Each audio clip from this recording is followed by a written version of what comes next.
inauguration ceremony and all the events that go along with it. There's a lot going on, and we are continuing the work already. As you've heard, Congress has gotten a head start on implementing the America First agenda. 5 days and counting. Elon Musk, Jeff Bezos, and Mark Zuckerberg will attend President Trump's inauguration Monday. The men will be seated together on the platform with Trump's cabinet nominees and elected officials. Michelle Obama will not be there. She also did not attend former President Jimmy Carter's funeral last week. In honor of the upcoming inauguration, President Trump received the first ever presidential commemorative inaugural Diet Coke bottle from the chairman and CEO of Coca-Cola. The garbage truck that President Trump used for a photo op in Green Bay, Wisconsin, will take part in the Inauguration Day parade. The president appeared in the truck after Joe Biden referred to Trump's supporters as garbage. Tasha Stevens reporting. Gusty winds and low humidity levels continue, plaguing crews battling the L.A. wildfires. Inflation heated up last month, the government's consumer price index rising almost 3% from where it was a year ago. On Wall Street, Dow futures up 664 points, NASDAQ futures ahead 382. More on these stories, townhall.com. You heard me talk about Relief Factor and how so many people enjoy a better, more pain-free life because of it. If you're dealing with everyday pain, it makes sense you'd want to try it first. Well, Relief Factor makes that pretty pain-free, too, with their 3-week Quick Start Kit for only $19.95, less than $1 a day. Relief Factor is a daily supplement that fights pain naturally. Relief Factor doesn't just mask pain temporarily, it helps reduce or eliminate pain. Visit ReliefFactor.com or call 1-800-4RELIEF, 800-4RELIEF for Relief Factor. Drivers who switch and save with Progressive could save hundreds. With that kind of money, you could go big time and switch to the expensive shampoo with amino acids. Sure, you don't know what those are or why you need them, but it sounds very impressive. And if you switch and save hundreds, you can massage it into your scalp every day. Now, if only you can get people to lean toward your head to smell those aminos. Switch to Progressive and you could save big time. For shampoo, Progressive Casualty Insurance Company and affiliates, not available in all states. Potential savings will vary. South Korean President Yoon is now in detention following a massive law enforcement operation. He said he complied with the warrant after weeks of defiance over attempts to question him in the investigation over his imposition of martial law last month. In a video message recorded before he was escorted to the headquarters of the anti-corruption agency, Yoon lamented that the rule of law has completely collapsed in this country. Yoon contends the agency doesn't have the authority to investigate whether his declaration of martial law was a legitimate act of governance after the Liberals leading Parliament thwarted his agenda. I'm Karen Shamas. Polish Prime Minister Donald Tusk vowing to use his country's presidency of the European Union to push ahead with Ukraine's membership quest. Tusk telling reporters in Warsaw as he stood alongside Ukrainian President Zelensky that we will break the standstill we have in this issue. News and analysis, townhall.com. Federal food inspectors document unsanitary conditions at several Boar's Head deli meat plants. Their investigation extended beyond a factory in Virginia that was shut down last year, singled out as a source of Listeria food poisoning that sickened more than 60 people and killed 10. Reports that date back 5 years on other sites document product residue on equipment and walls, dripping condensation, mold, insects, and other problems. The USDA says that they've put stronger measures in place to control Listeria. Boar's Head faces multiple lawsuits connected to the outbreak and has hired a former FDA official to advise the company. George Williams reporting. The outgoing acting director of the National Counterterrorism Center says the U.S. faces an elevated terrorism threat. Brett Holgram citing multiple factors, including the war in Ukraine, that has sent Central Asians, some with ties to ISIS, to countries across the planet, including the U.S. More on these stories at townhall.com.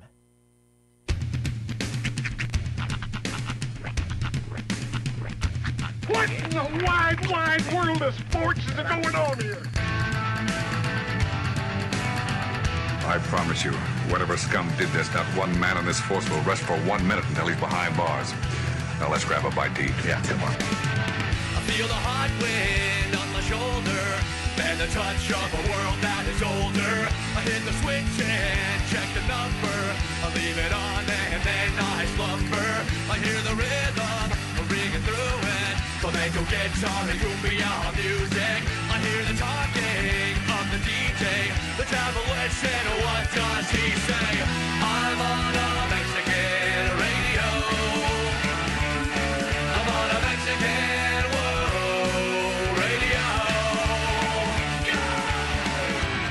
Broadcasting live from high atop the J.P. White Building in downtown Roswell, New Mexico.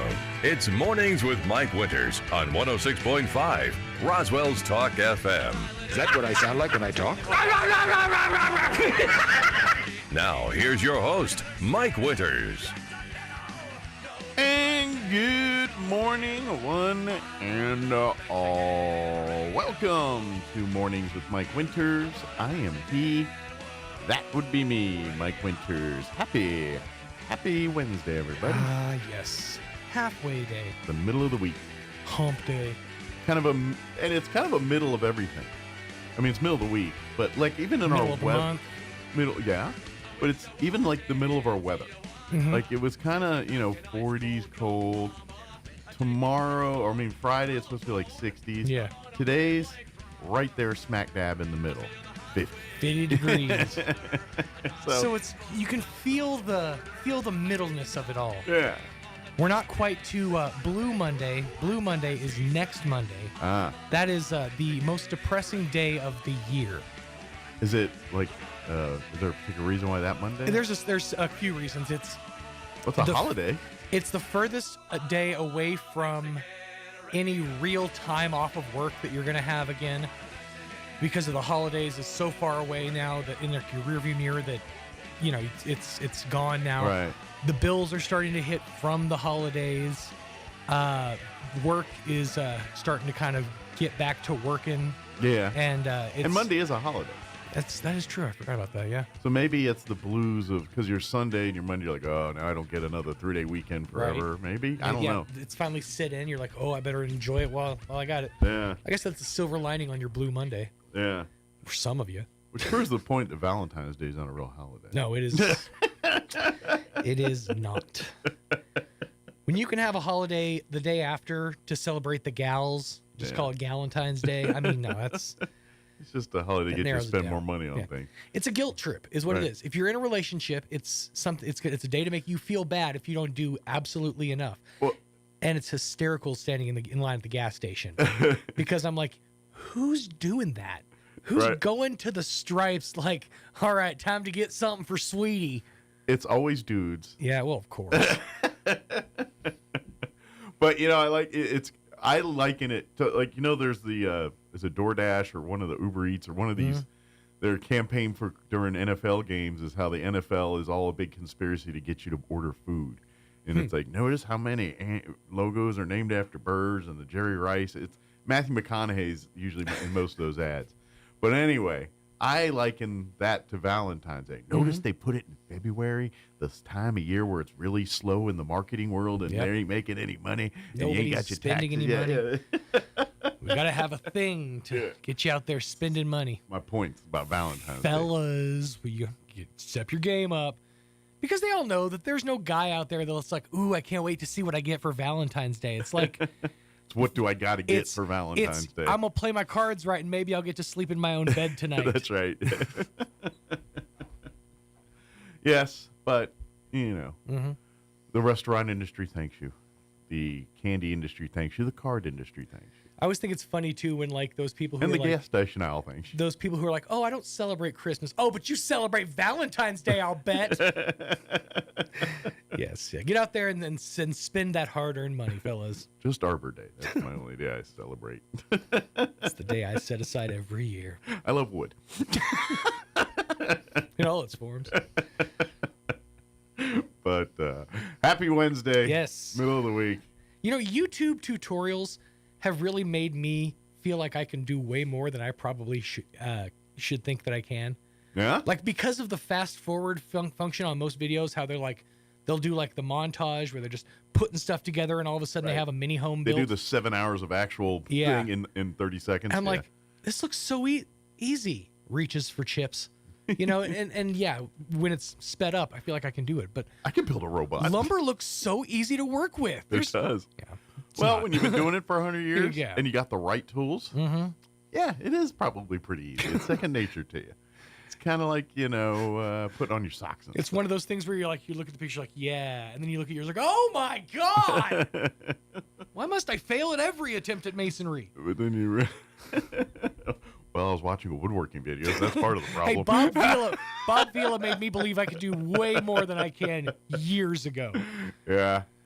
Yep. The first time you open one of those guides and it's like, place the left flange and you shut the book back and just push it aside and say, what's on TV? Is Bob Vila still with us? I think so. Okay. I think he's actually still doing... Is he not retired? Because I haven't seen a thing with Bob in many, many moons. So I didn't know if Bob was still with us or not. Let me see. I'm hoping he just retired. I hope he's not still doing obscure infomercials at 2 a.m. for things or anything like that. Because I feel like Bob probably is okay financially.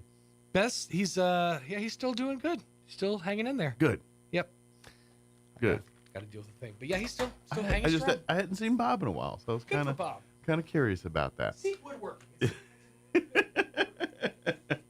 Let me give you the rundown for the show. We do have a busy one today. Here in just a few minutes, actually, we're going to be receiving a call from Jose Gil from FEMA as they're kind of wrapping up the boots on the ground sort of phase of with the flooding stuff. Some of the deadlines have passed to apply for assistance.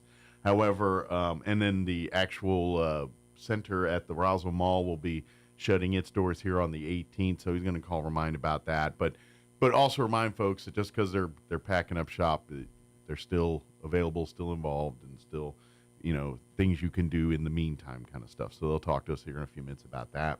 Also this hour, we're going to play our interview we had with the Chaves County Federated Republican Women this Wednesday. We got with the first of the year and everything got a little goofy, but this Wednesday is their first meeting of 2025 out at the Elks Lodge here. So we had a conversation with the new president and vice presidents. So we will play that interview for you here this hour as well. In the 8 o'clock hour, we will have Brian Luck, superintendent for the Roswell Independent School District, join us, give us an update on the district, school board meeting, all that good stuff. And then probably talk a little legislative stuff, too, because that's where I think he's turning his attention for the next couple months. So we'll get that update from Brian. And then in the 9 o'clock hour, we're going to replay our interview we had with the folks from the Roswell Communal Theater. One more weekend of their performance now and then, this Friday, Saturday nights, and then Sunday afternoons. We'll play that interview for you and hopefully entice you to go see a play this weekend. Before we do any of that, though, let's get you up to date on the weather. I'm meteorologist Steve Hamilton with your Pecos Valley weather. We're expecting low 50s for the afternoon high today. It should be sunny. We have high pressure setting up in the central Rockies and over the Four Corners area. Clear and a little chilly for the overnight hours. We're in the low 20s, and then we're expecting upper 50s for the high on Thursday. It should be sunny. We get a boost on the daytime highs on Friday, mid 60s and sunny. I'm meteorologist Steve Hamilton, and that's your latest forecast. Thank you, Steve. Currently 26 degrees here in Roswell. Humidity is at 84%. Winds currently out of the north, 6 miles per hour. Like I said, we were talking earlier, kind of the middle of highs for today. Sunny skies, expect a high of 50, where you're like, yeah, it's still cool, but it's like in the 50s and not as cool. So maybe just a little more pleasantry as you walk around and about today. Winds will be out of the north at around 5 miles per hour.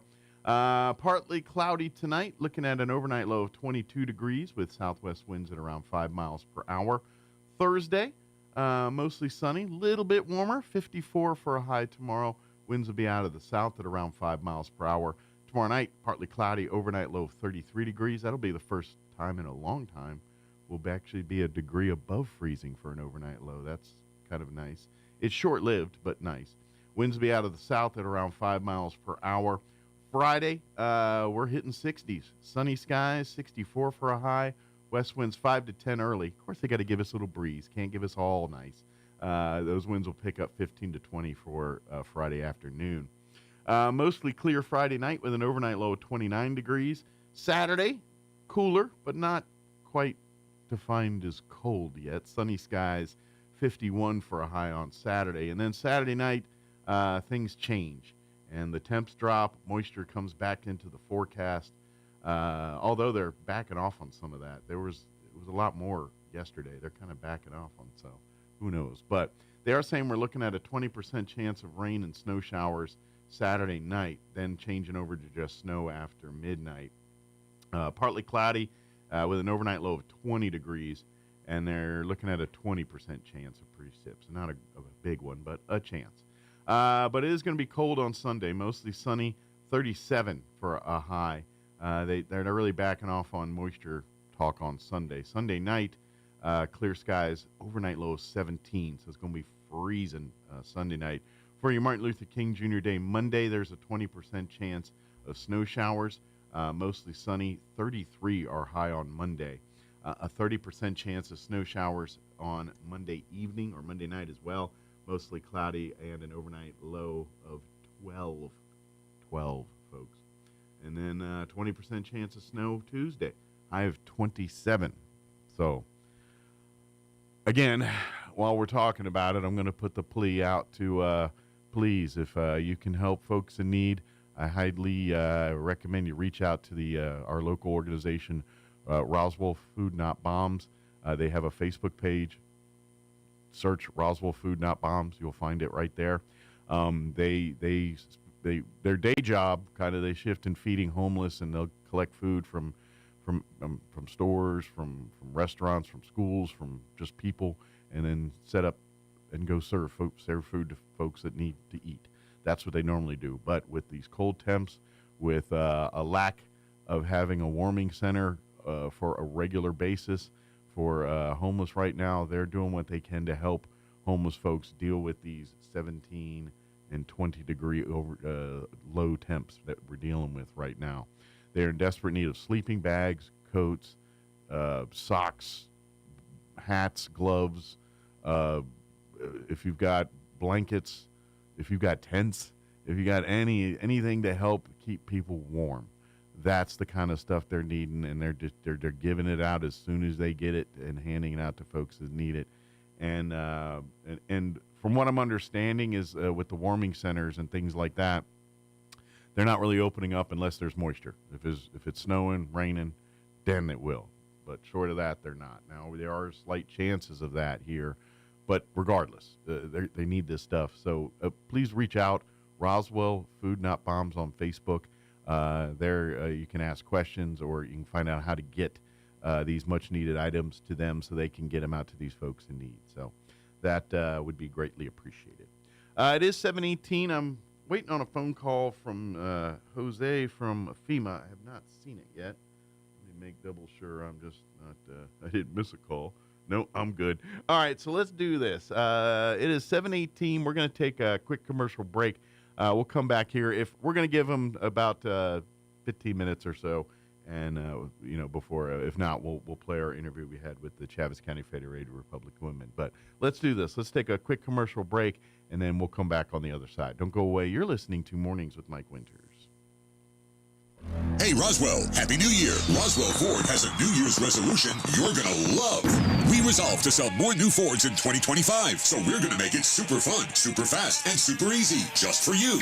In fact, we'll give you the price we'd give to a friend or family member right up front. So bring us any trade in any condition. Don't even wash it, because at Roswell Ford, all trades are welcome. Making payments on your current vehicle and want out early? We can help. We'll take your trade, even if you owe thousands more than it's worth. Worried about your credit? Don't sweat it. Roswell Ford has partnered with more aggressive lenders, all with great rates and terms for good credit, no credit, and even bad credit, with rates as low as 0% APR. Plus, we have a great selection of low mileage, one-owner pre-owned vehicles, all in prime condition, starting at just $10,000. Huge savings, exceptional trade-in values, and a better buying experience. Get on board at Roswell Ford, 821 North Main Street in beautiful Roswell, or online at roswellford.com. 0 APR for 48 months is $20.83 per thousand finance, plus tax, title, and license with approved credit.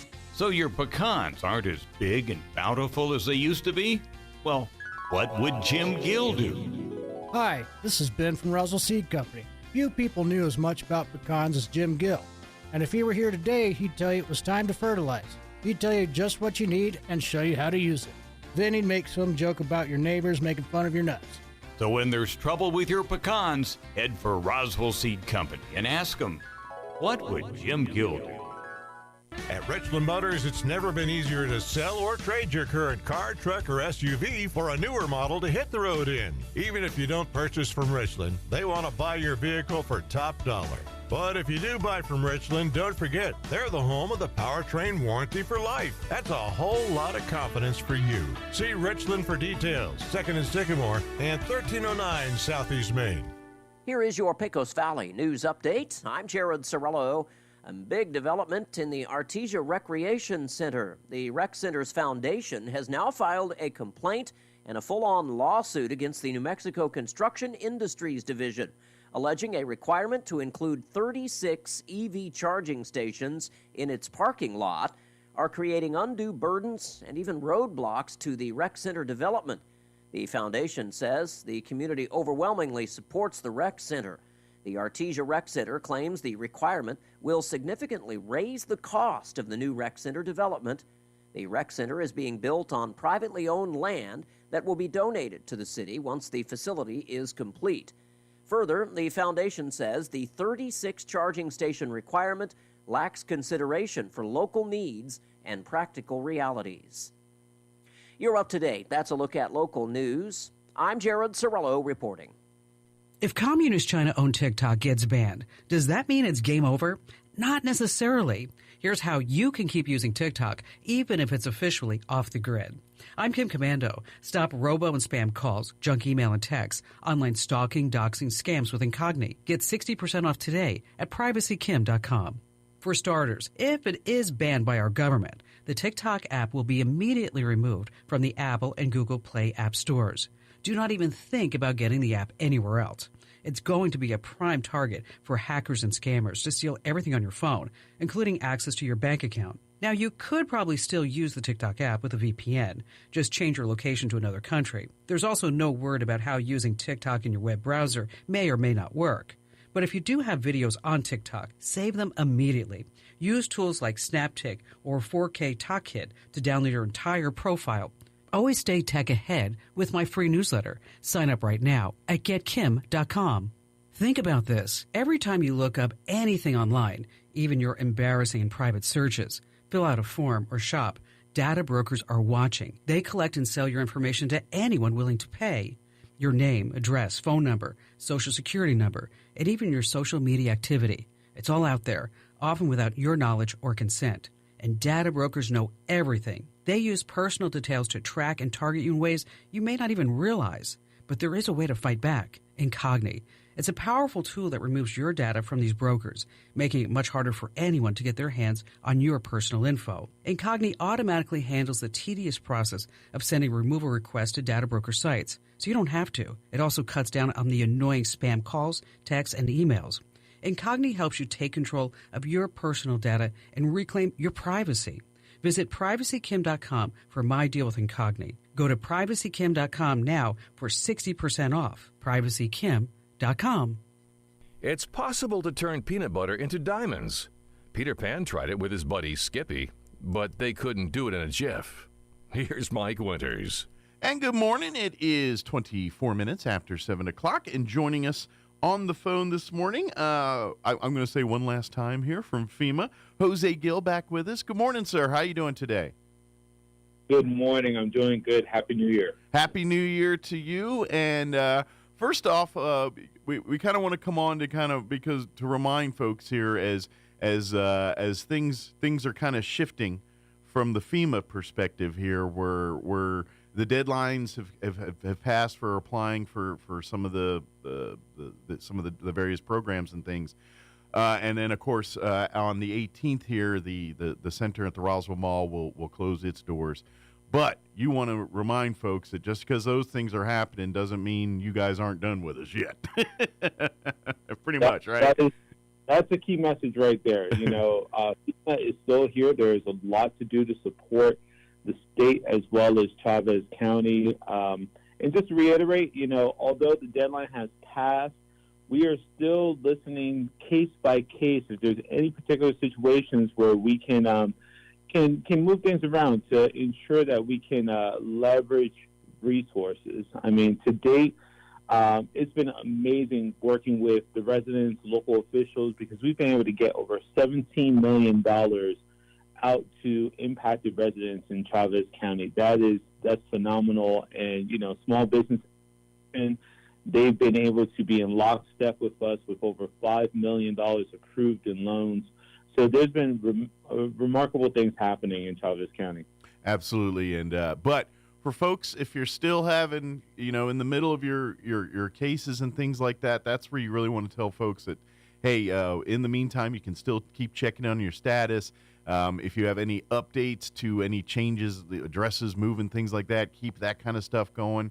Is there any other kind of stuff that they should really stay on top of? Yeah, so, after Saturday, the two key areas they want to focus on is the 1-800 number, 1-800-621-FEMA, that's 1-800-621-3362, and then online on their applicant portal at disasterassistance.gov. Okay. So, if people are concerned that they're not going to know how to navigate that phone call or online, also go into the center. Go into the Disaster Recovery Center this week. We close on Saturday. Yes. Still got a few days here. Don't just speak to them about your case, but speak to them about, okay, after you leave and I need to update my case, what exactly do I need to do when I make that 1-800 call? Or can we go and look at the screen right now, go into my applicant portal so I can be aware of how to make changes? Sure. Get that one-on-one assistance now so you know what to do afterwards. Exactly. Yeah, that's kind of the thing because it's we all know when things like this it takes a little time. It's a little glacial, moving, when it comes to this kind of stuff. And so the part that I think people would get frustrated about is it's the not knowing side. So by checking in through the website, by keeping up to date, that it'll actually make because that way you're more in the loop on what's actually going on, and when you're part of the process, it's you're less likely to get mad because you understand what's actually going on. If that makes sense, you know what I mean? If you just kind of wait. So. It's also frustrating when you find out your neighbor got something that was eligible and you realize, well, you know what? I never communicated that. Right. I didn't think that was up. So that's why it's good to kind of, just speak to your neighbors, speak to other people, speak to the folks in the Disaster Recovery Center and be like, okay, let's just ask me questions. Sure. Just make sure that I have captured everything that I was supposed to. It's kind of like thinking of it as your Sherpa through this. And this is what we've been saying the whole time is the folks at FEMA are trying to find you money. So, it's like, hey, did this happen? Yeah, it did? Okay, good. That qualifies. Did this happen? Yes, it did. All right, that qualifies. So, but, and so that's what Jose's talking about. It's like, look, our folks are just trying to find the right things that match up to, because if it does match these things, we can qualify you for this additional money or this other additional resource here. So that's what they're talking about. They're really trying to get you to give the full story so they can turn over every rock and say, guess what? We can't help you this way, but we can help you this way. And that's what they're looking for. So that's what Jose's talking about. And so the next step is, now people are saying, okay, well, I have this money or I might have this gap, but at least I could start somewhere with the rebuild. I know there's been some questions about who do I go for a contractor? How can I build back stronger? So we have deployed some of our experts to share best practices on how to rebuild back stronger. Okay. Some of the documents are not just for the homeowner, but it's for the homeowner to give to their contractor. Okay. To say that this is how I want to build back in certain areas of the home. So we have 2 locations this week. Until Friday, we will be in Dexter in the morning from 8 to 12 at the Cafe Cha-Cha-Cha Teen Center. That's at 108 East 2nd Street in Dexter. And then in the afternoon, it's I believe it's the old lumber yard, Foxworth Lumber Company in Roswell, from 1 to 5 in the afternoon at 200 South Main Street. Yeah, Mike will get you that information. Yeah, it's the Foxworth Galbraith, the big green building. It used to be the Builders Do It Center a couple years ago, but now it's Foxworth Galbraith. It's right about 2 blocks from downtown. Folks can't miss it there. So, and Dexter, so Dexter's kind of hard to get lost in Dexter. You'll find it real easy. Another part that I want to add on this is, the state of New Mexico Department of Homeland Security and Emergency Management, they have disaster case managers. So these are folks that are able to, listen to your case, figure out where there might be some gaps in your resources, try to solicit for other resources to help you out, and then kind of hold your hand as you're going through that journey of recovery and restoration. Very good. Yeah, this is so. Please, just because things are shifting doesn't mean we're not done here. So that's really keep going to the website. Keep if you do have new stuff, keep getting it filed. Keep adding that to your claims. Let's keep working these claims, and hopefully at the end of the day we can get as much money and start that process to really get folks back to where they were pre-flood. So. Yeah, and I'm sure, a question that people have, there's the California wildfires, and, although the deadline has already hit, FEMA says that they're here, but why?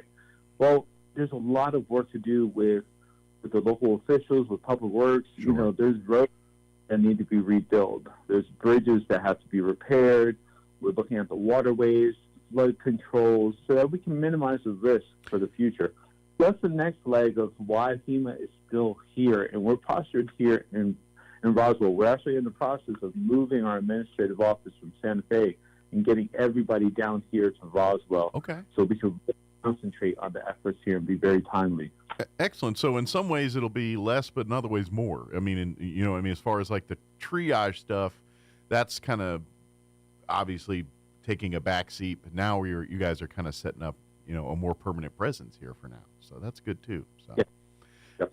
I am speaking of that before we go here. I'm curious because I know it's Maria, who's kind of your counterpart. We've talked to her on the phone and kind of been a liaison. I know she's one of the ones that she's going to California to work on that, and so I was curious for you. Are you part of that? Do you go from disaster to disaster, or are you more permanent than? Because I know certain people in FEMA, they're the travelers, and others.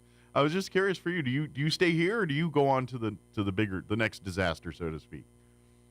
No, so yeah, I mean, we all have different roles, and majority of those that you see in the field, we are deployed from disaster to disaster. Sure. A matter of be open and honest, this is the fifth state that I've been in this year. Oh wow. Really depends on what the need is. My role here as the lead federal coordinating officer, working with all of the federal agencies to leverage resources. Mm-hmm. I'm more of a long-term posture here. Okay. So we'll be getting into the long-term recovery conversations. There's some other federal partners that we're going to start bringing into the recovery efforts. So I'll be here for the long haul. And I was more just was curious than anything, because I was just like what that life's like, because to me that almost sounds like the start of a TV show. Like they go from travel, you know what I mean? Like The Tracker or one of these type of shows, And so I was just curious what that life's like going. I'm going to spend a few months here at this disaster till the next one. And it just seems like an interesting life. That's it's funny. I've actually at night thought about what would that TV show look like. It's a challenge. And therefore, with my, I actually have a newborn, and it's I got to always have my family focused. That I have to balance that time between family and work. But our nation we're seeing things that we've never seen before. So it's an honor to be able to serve in this capacity. Well, we do appreciate the updates. We appreciate all the work that yourself and all the other folks have been doing here. And folks, if you don't mind, one more time, Jose, give out the website and to just one last time to tell folks this is where you keep tabs. And then, of course, don't forget you can still go till Saturday down to the center at the mall and do all that. And like you said, don't forget we also have the events in Dexter and here in Roswell on Friday as well too. So, but that website one more time, Jose. Yep, so it's disasterassistance.gov, disasterassistance.gov, and then you have the 1-800-621-FEMA, 1-800-621-3362. And if worse comes to worse, find a local official, find a house of worship, a community center that can communicate up the chain. I'm here in Roswell, so other people, they know how to get in contact with me. We will find assistance for you. Very good. Well, thank you, Jose, and And anytime we need you back on here, I imagine we'll probably be a little bit quiet for a little bit. But if we need anything to get the word out, please don't hesitate to reach out, and we can be happy to do that for you. Thank you so much, Mike. Always a pleasure. Thank you, Jose. Take care and stay warm. Okay. All Same right. with you. All right. Bye-bye. All right. That was Jose Gill with FEMA. Like you said, with some updates and changes, but they're still, in some aspects, still actually adding more. So that's good information to hear. And that's another thing, too, we were talking about with, not only helping people, but they're staying around because, like you said, they're working with the state, the city governments and everything else to kind of, get not only your homes and stuff back, but streets, roads, infrastructure back, too, that was damaged. All right, 7:36. Let's get our interview going with the Chaves County Federated Republican Women. They joined us to talk about their meeting that's happening this Wednesday, today. It's today. I keep thinking today's Tuesday. It's today. So we're going to play the interview here in just a second. Enjoy. And welcome back to the morning show. And joining us in studio this morning, we have the new. All right. Here is our interview with the Chaves County Federated Republican Women for January in 3, 2, 1. And welcome back to the morning show. And joining us in studio this morning, we have the new leadership for the Chaves County Federated Republican Women. Charlotte Gouroulet, the new president of the Chaves County Federated Republican Women. Also Rhonda Jasper and Toby Forret, the first and second vices for the new Chaves County Federated Republican Women, the new officers for this year. Yes. Congratulations and good morning. Thank or condolences. you. I'm not sure what. It kind of depends on the day. Kind of depends. But, good morning. But good morning. Thank and you. Of course, Good morning. It is January 2025, so it's a new year not only for everybody, but here with the Chaves County Federated Republican Women. Of course, busy. The work is all the same and everything's going. But like many civic organizations, you have a change of the leadership every year here. And now it's time for the older folks to kind of take their back seat and let the new older. I would. Not by age. I mean, by position, Prior. seniority. Right. Seniority. Let the seniority take a back seat and let the new blood come in and take over. So yes, absolutely. So we are the three newbies, and we just took office January 1st, and I just left my elected position. I was termed out as county treasurer, and then very excited to kind of excited to take on this position. And we've got a great team here, and I think we're going to work really well collaboratively and just continue. It's and fortunately, this is the beauty of like we were just joking about old leadership, new leadership, and of course, I would say, you guys are blessed with some great leaders in the last year here, last session, and yes, they're not president, vice president anymore, but they're always a phone call away. They're always going to be at the meetings. They're, you know what I mean? They're part. So you're the new faces as far as in the positions, but you also have the folks that when you hit a bump or what do I do about this one? You got them right there to kind of to be there to back you up and help you out. Absolutely. We still have Joan Bouillet, who's going to be the membership chair, so she's not far, and she's going to be kind of guiding us through our first couple of months, just so we can get. We don't have our training wheels off yet. No, well, not yet. And this is thing, and we're kind of, and this is a good, because obviously the election cycle, we just had a big one, and so there's a bit of a lull from that perspective for you guys here. But what people don't realize is the Chaves County Federated Republican Women is a civic group, a service organization, and so, yes, the tentpole thing is to support candidates, to have, to make sure that Republican candidates are getting their voices out there, getting people those options. But when it's not an election cycle and things like that, we are dealing with the other side, the side that really is the civic side. You work with youth. You work with other nonprofits in our community. You're working on the community and getting involved and partnering with other, whether it's various things like helping kids, scholarships and all that type of thing, to Assurance Home and helping, them, with troubled youth and things like that. That's kind of where the mantle changes a little bit for you guys, where you're not necessarily stumping for candidates or doing that, but now you're turning your attention to youth and kids and some of the civic, community needs and those. Oh, absolutely. The work continues. Even though we don't have candidates right now, we continue the work for the Republican women, and like as you said, we continue to work with the Assurance Home, with some of the other groups in town, and just holding our monthly meeting. There are 17 Republican groups, women's groups in the state, and Chaves County happens to be the largest.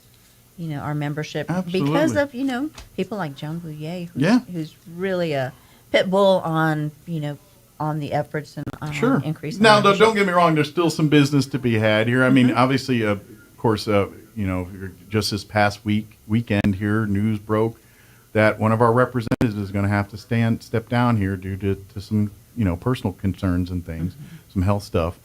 And unfortunately, that means we've got to fill that void here. We're sure we want the best for his family and all that, but at the same time, we got a legislation session coming up here, and so the Republican Party with the county commissioners are going to be working to find that replacement for legislative session here. So, and I'm sure the Chaves County Federation, they're involved in that in some way, shape, or form too. You're always part of that too, as is the Republican Party, working with our county commission and coming up. I'm sure there's a lot of people trying to put together right names and start formulating a list of people that would be well served in filling that void here. And so there's that going on now too. So. True. Yeah. The last time, that when that position was vacated, I was actually one of the 8 that was vying for that position because I had been, Oh, so your day job has also kind of kept you in the those circles too, as well too. Right, former day job, I should say. Yes. Hence the reason she could be president now. She's got some free time on her. Absolutely. This is my commitment, and I think we,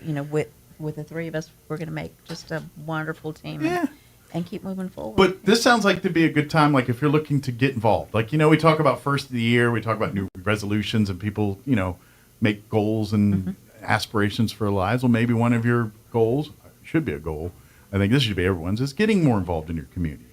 Picking I don't care if it's whatever your passion is, picking that thing, whether it's youth sports or homeless or politics or whatever. Find your passion and get involved in organizations that do that kind of thing. And so if every civic organization had, if every person just picked their one passion and got involved, don't have to be crazy like some of us that do 3 and 4 different ones. Just pick your one, whether it's youth coaching or whatever it is, something, and get involved. And so if you're looking for maybe that place, and I say the Chaves County Federated Republican Women can serve that, whether it's civic or if you want to get more involved in the government side and political side and in the candidate side, whatever. Or if you think, no, I would love to work with these youth and doing that kind of thing. Guess what? There's a role through the Chaves County Federated Republican we work Women. with the crime in the community. We talk to you and teach you about other things that are going on. Sure. We can expose you to all of your passions. Yeah. So just come choose us. Absolutely. Right? That's the beauty of the Republican Women is we have so many options for our members to choose from to become involved in our community. Fellas? Oh, yeah, we have associate members. It is yes. You do not have to be a woman to be a member of the Chaves County Federated Republican Women. That now many associate members that are now obviously male. most of the cases is probably spouses or something like that. The the wife is a member and the husband spouse serves in some auxiliary. I mean that's probably most of the well in associate politicians. forms. Yeah, you know what? That's true too. I imagine there's a few of our representatives that are associates here as well too. And we encourage anyone that wants to come in and join us. We meet once a month for lunch. Yeah.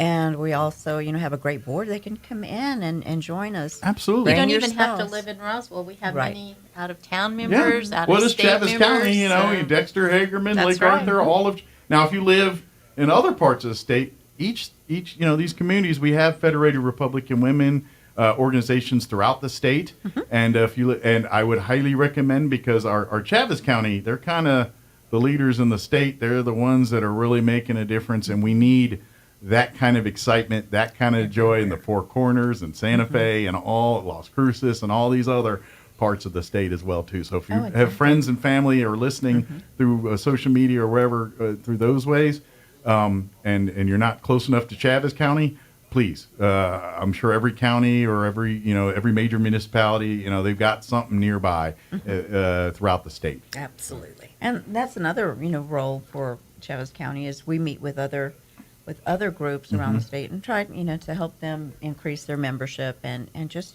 be a collaboration and help others. Absolutely. Yeah. And this is the message too of what we talk about, and this is what the whole foundation of the group is. Yes, it's with the Republican Party, the values, the things that the Republican Party stand for and represent. That is the goal is to support and to promote that for New Mexico here, and that's and so if you like these values, if the family values the Republican Party, and you think these are the things that New Mexico needs to strengthen and commit to and to vote that way, this is the organization that you need to get involved with to help foster that. And you can help in so many ways, whether it's just being a part of the meetings each month and helping doing that, or if you want to get more involved in a campaign, that's kind of, when we get to election season, which will be here before you know it. We'll be talking about it. You're going to blink your eyes, and here we go. We're talking about elections again. Not yet. Well, and our main purpose is to bring education, not about just the politicians, but about the civic organizations to our members so that they know how to become involved and they know what politicians to become affiliated with and support. And especially even like when we get to like with state legislation coming up, there's like the bills. Like if you're really wanting to know what's going on in legislature, make sure you're hitting the Federated Republican Women's meetings each month here, starting here in January, and the next 3 of them, they're probably going to be focusing heavy here on legislative stuff. Oh, absolutely. We're putting together our slate of speakers, for the first couple of months, and after the session, we'll invite our legislators to come in. Yeah, it'll be a little quiet because they're all up in Santa Fe, but when they come back. But here's the thing is, especially since this is a 60-day, there's a lot of things they're working and there's a lot of angles. And so that's the time of the year where the message come down and say, hey, they're trying to work this. They need to drum up support. What can we do down here in southeast New Mexico to get them support up in Santa Fe? Do we need to go up there to support them? And we'll do that. And sometimes it's as little as writing letters and writing correspondence and calling. And so because a lot of times our legislatures use your correspondence as their ammunition to get these bills passed.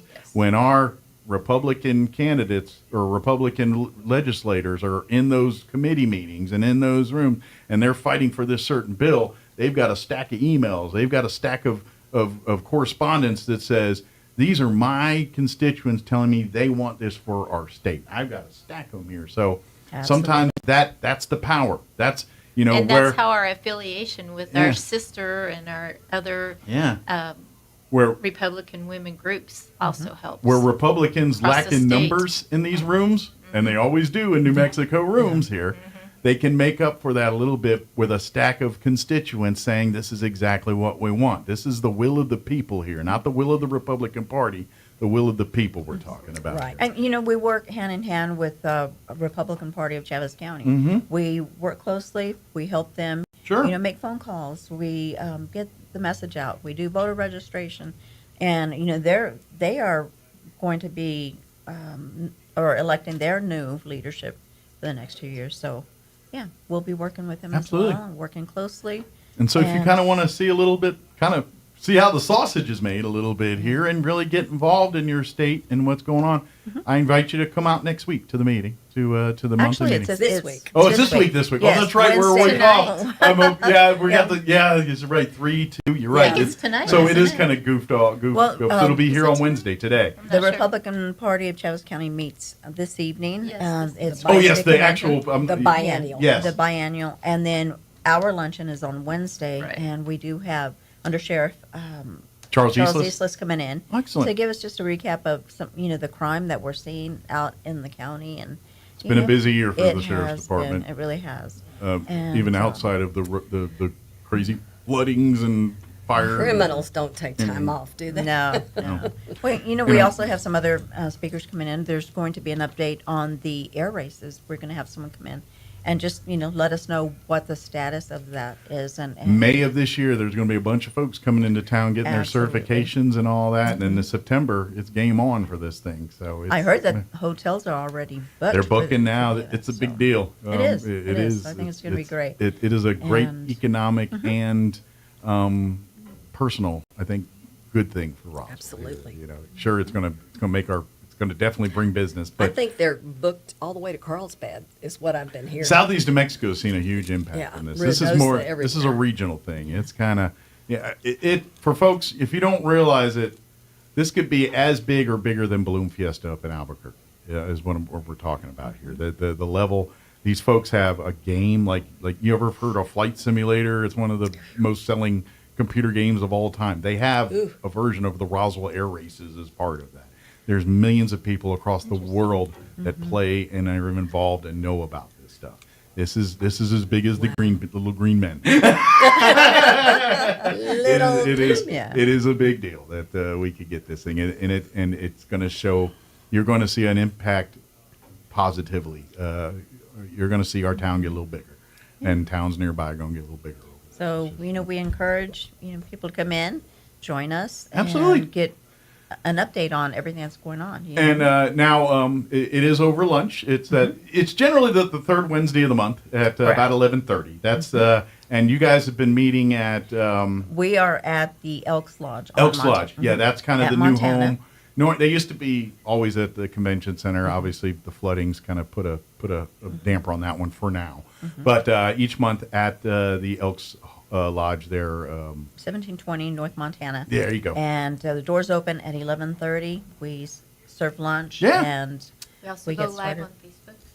Yeah, so you can, now if you want to get the food and all that, Right. you Right. can't even. But Some people can't get out. they do ask RSVP, so they have enough meal portions and all that good stuff. And they usually put out a great lunch each. I guess is the Elks Lodge handling the food now that Yes, now that they're they are. housing that. And so Sergio is great. I mean, he's a they put out great wonderful- food over there. They- You yeah, eat good they over at do. the Elks Lodge. You Absolutely. You're not gonna walk away disappointed. You'll be all right. No, you'll not at all. you'll be good. But if you just wanna. If you don't not interested in the food, you're more than welcome. Just come and But if we do ask you RSVP if you're going to do the food, that Either way way. there is a fee. I think it's what's the lunch cost? The luncheon is $16. $16, and that's very affordable. 17? 17. I'm sorry. $17. Which 17. if you tried to buy lunch anywhere else, you're dropping 20 on a burger Right. nowadays. So But we do have to set up, so we do you're right. We like an RSVP. yeah, we did that way. There's enough food, but I get it. If you space out, call that morning. But call here this week, the next day or two, and get it done for today. And if you're hearing it this morning and saying, "Oh man, that's the day," don't call up. Say, "Hey, I'd like to come. Come on down." But it'll start at 11:30, and like I said, Charles Isis will be our main speaker for the January meeting, and would love to come and hear what Charles has to say.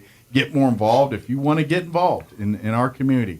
Looking for places to meet, and that's another thing. It's a networking thing. A lot of times, our elected officials come to these meetings each one. So this is a chance to maybe bend the ear a little bit before they all head to Santa Fe in a week or two here to do all that. So Plus, you get to see the three of us. there you go. Come meet the new leadership, Right, and come meet the new ones so they can put you to work. But We'll welcome you with open arms. absolutely. Hey. But come, and if you're looking to get involved, come make your first meeting here on Wednesday. Come see what it's about. Come get involved, and who knows? Come see any of us, and we'll gladly hook you up. If you turn on the news every day and you're getting tired of the world you're seeing and getting all that, and you want to make a difference, come to the meeting on Wednesday and start there.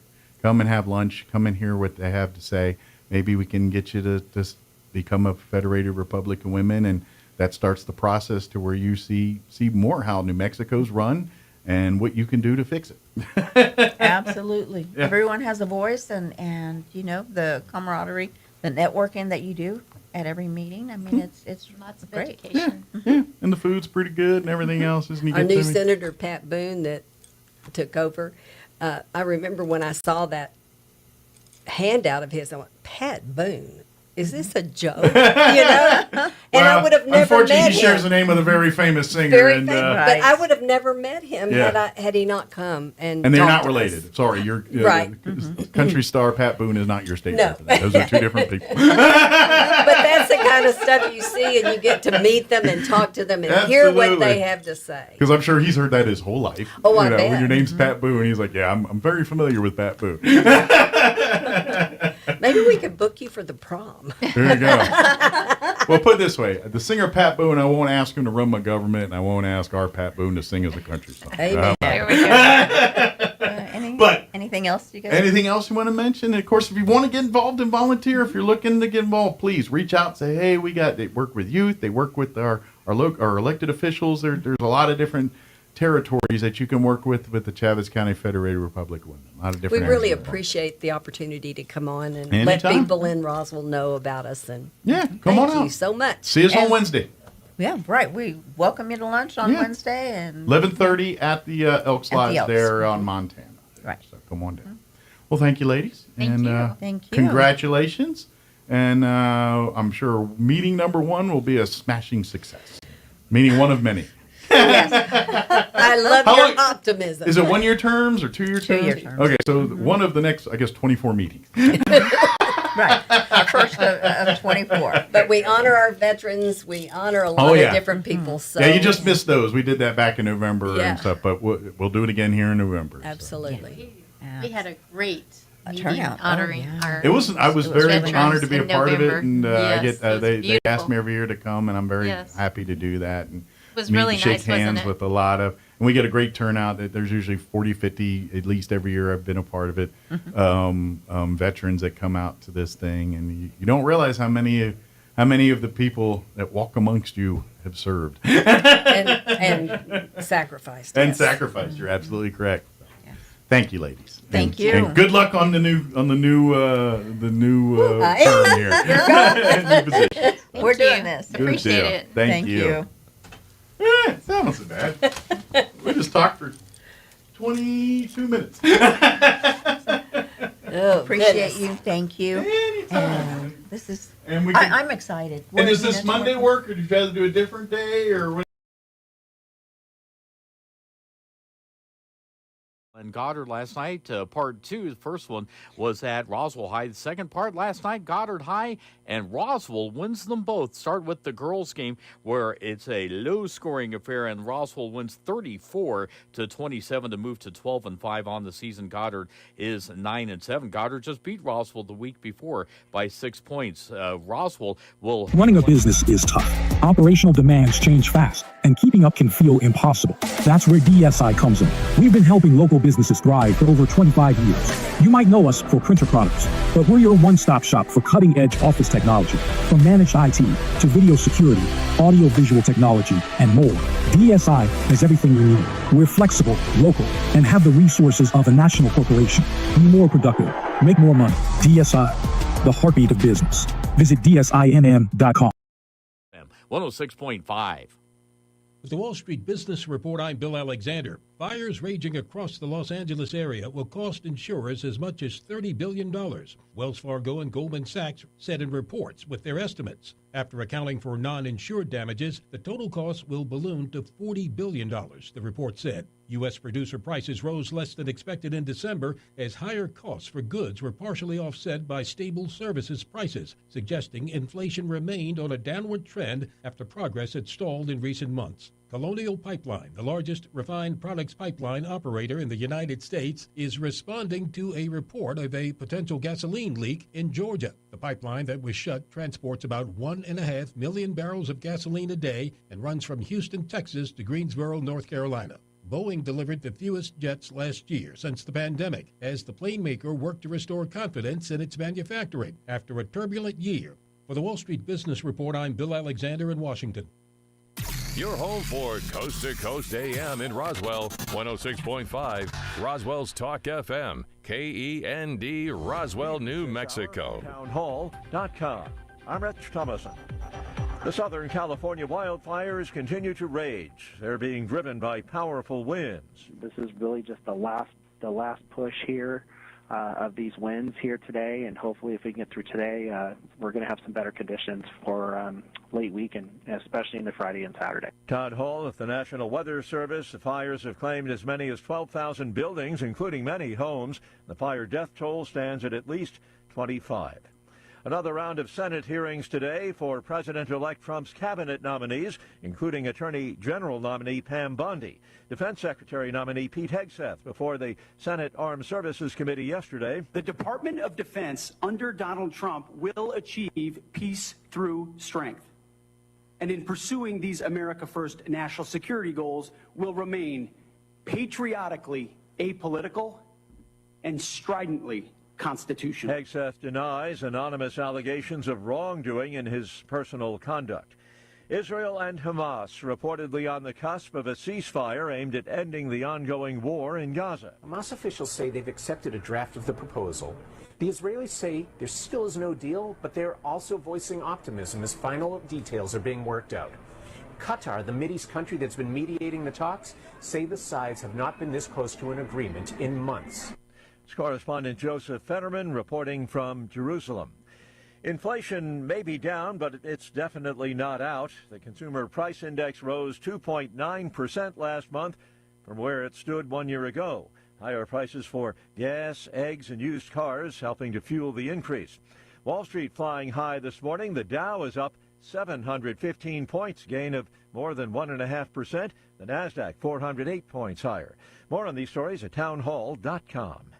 Here's an important message from the Diabetes Solution Center. Do you like pricking your fingers to test your blood sugar levels? No one does, but it's important to maintain your health. And now, by wearing a small remote device called a continuous glucose monitor, or CGM, you don't need to prick your fingers anymore. It's easy to use and helps you make more accurate diabetes treatment decisions. If you are testing your blood sugar 3 or more times daily, injecting insulin, or using an insulin pump, call the Diabetes Solution Center right now. And if you have Medicare or most major insurance coverage, you may be able to get a new CGM at little to no out-of-pocket cost. Shipping is free, and we'll even bill your insurance company for you. If you are testing your blood sugar 3 or more times daily, injecting insulin, or using an insulin pump, call the Diabetes Solution Center right now to learn how to end the painful finger sticks and get your own continuous glucose monitor, or CGM, at little to no out-of-pocket cost.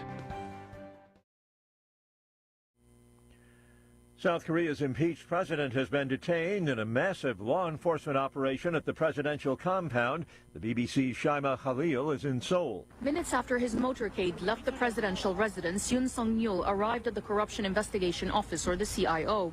Investigators confirmed that they executed the arrest warrant for the impeached president.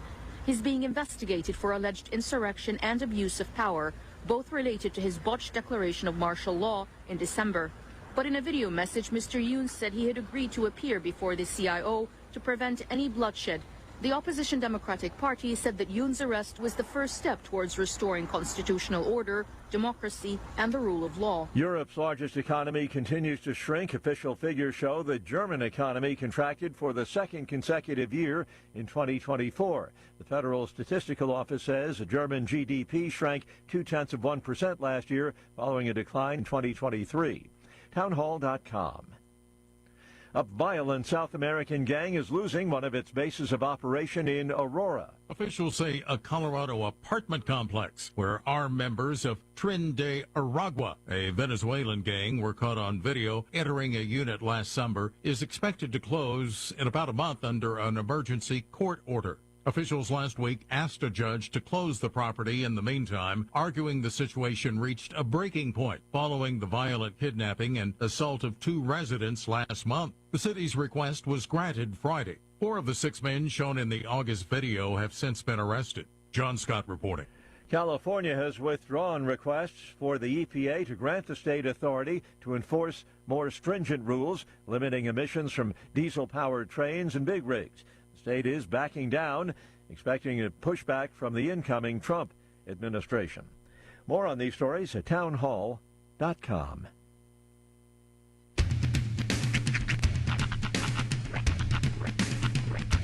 What in the wide world of sports is going on here?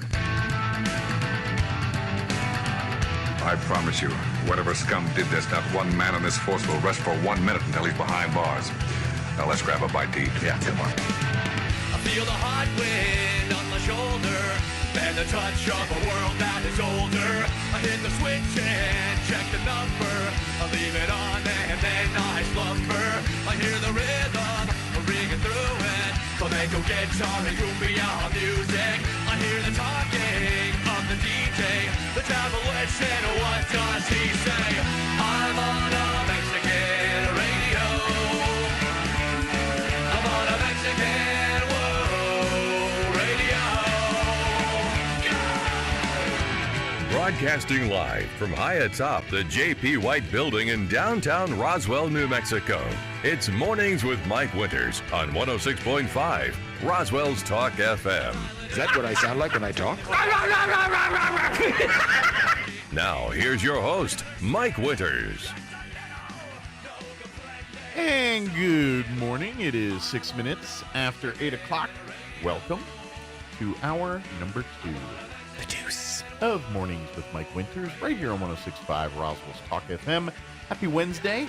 Ah, yes. Welcome to it. I mean, it's chilly out, but sun's out. It's not really cloudy out. It's a respectable nip out. It's just church nip is what it is. Like, allegedly, it's not quite 30 yet, so it's still cold out, but at least the sun's out and it doesn't feel. Yeah. Like, 30 cloudy is way different than 30. Mm-hmm. You know what I'm saying? I'm hoping to break out my my new shirt on Friday when it's just perfect, like long sleeve t-shirt weather. Yes. Allegedly. Yeah, I found that. That was cool. So, It's kind of what it's been one of those like weeks of weather where it's like it doesn't really even matter what I wear during the day because I'm just gonna be wearing the hoodie. Yeah.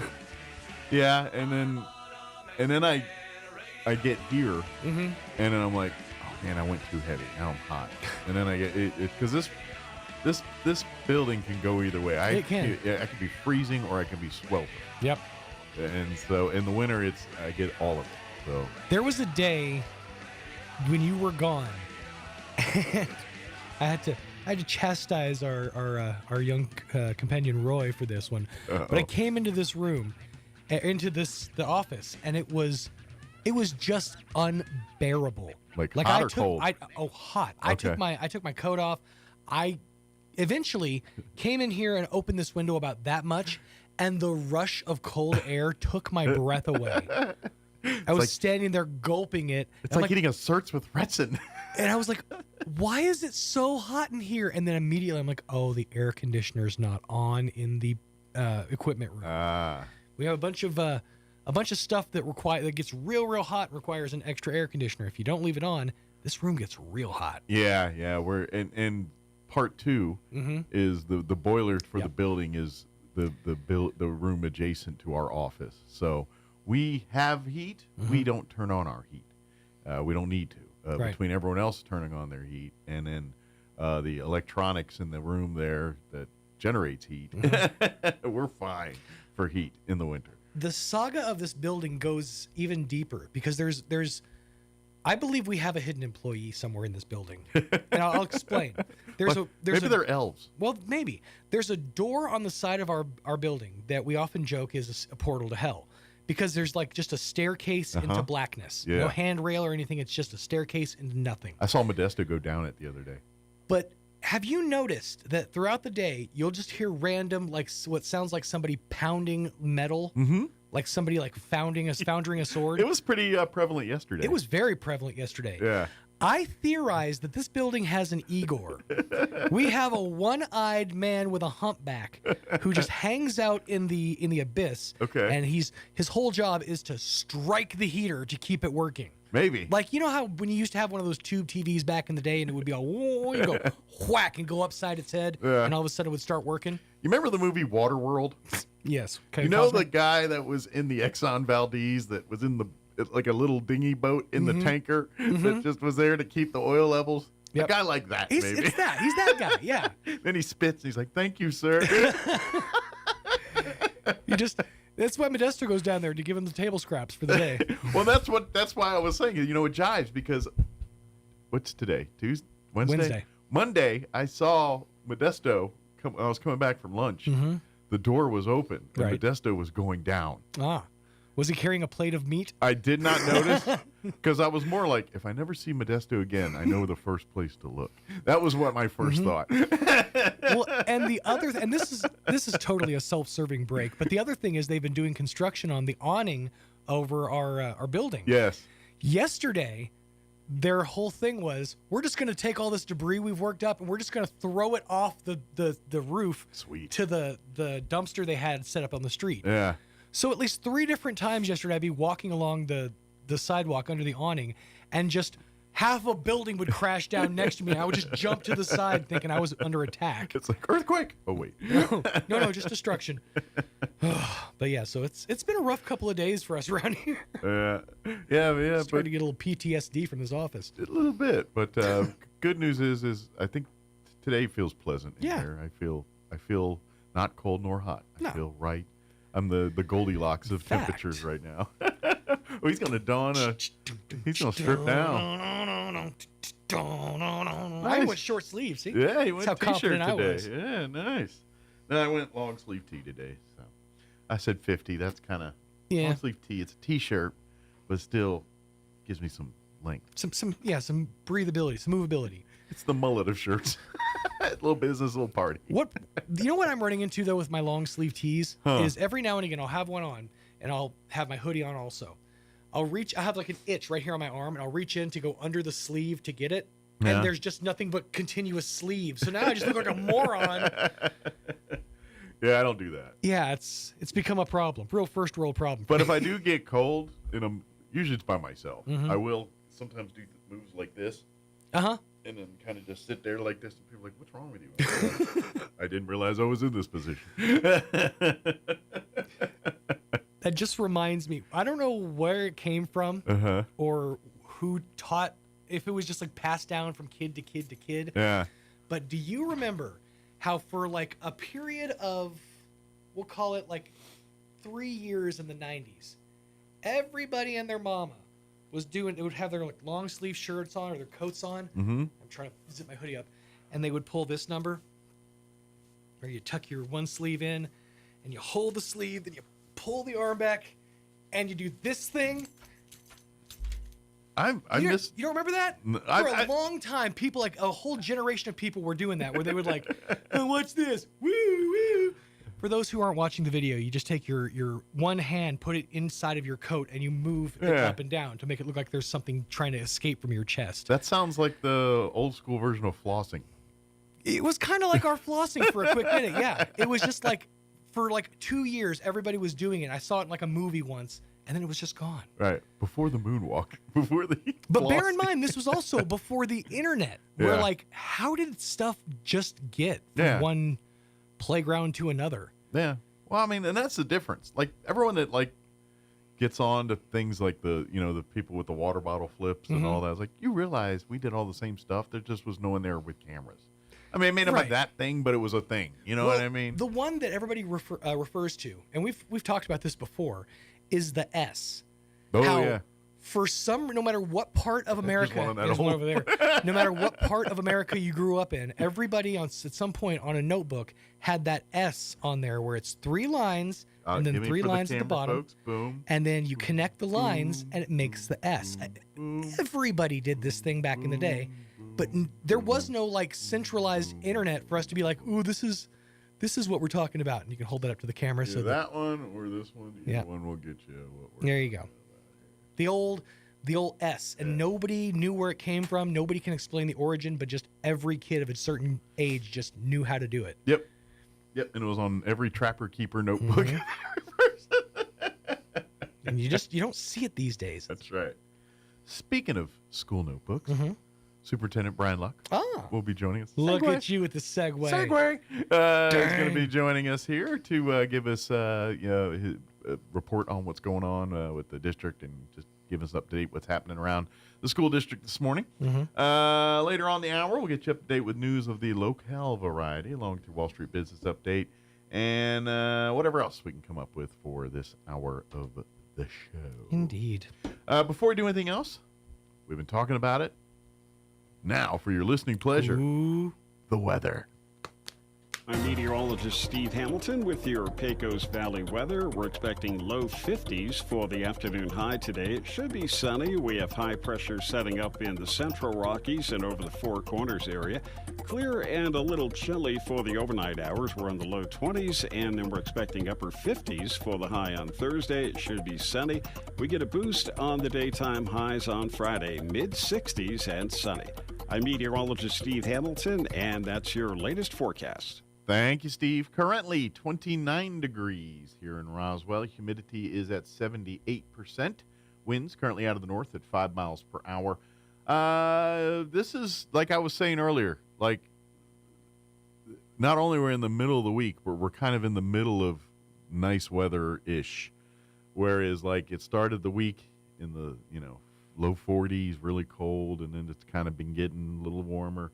Well, today we're going to hit 50. We're going to be right in the middle. 50, sunny, high of 50. Winds will be out of the north at around 5 miles per hour. Tonight we're looking at partly cloudy skies. Still cold overnight, 22 for an overnight low. Southwest winds at around 5 miles per hour. Thursday, a little bit warmer, 54 under mostly sunny skies. Winds will be out of the south at around 5 miles per hour. Thursday night, the warmest night we've had in a few nights. 33 for an overnight low. Will actually be a degree above freezing for the first time in a little bit. Thursday night, south winds at around 5 miles per hour. Friday, hold on to it. We're in the 60s, sunny and 64. West winds 5 to 10 miles per hour early, but they can't give you all good news. Winds pick up 15 to 20 for the afternoon on Friday.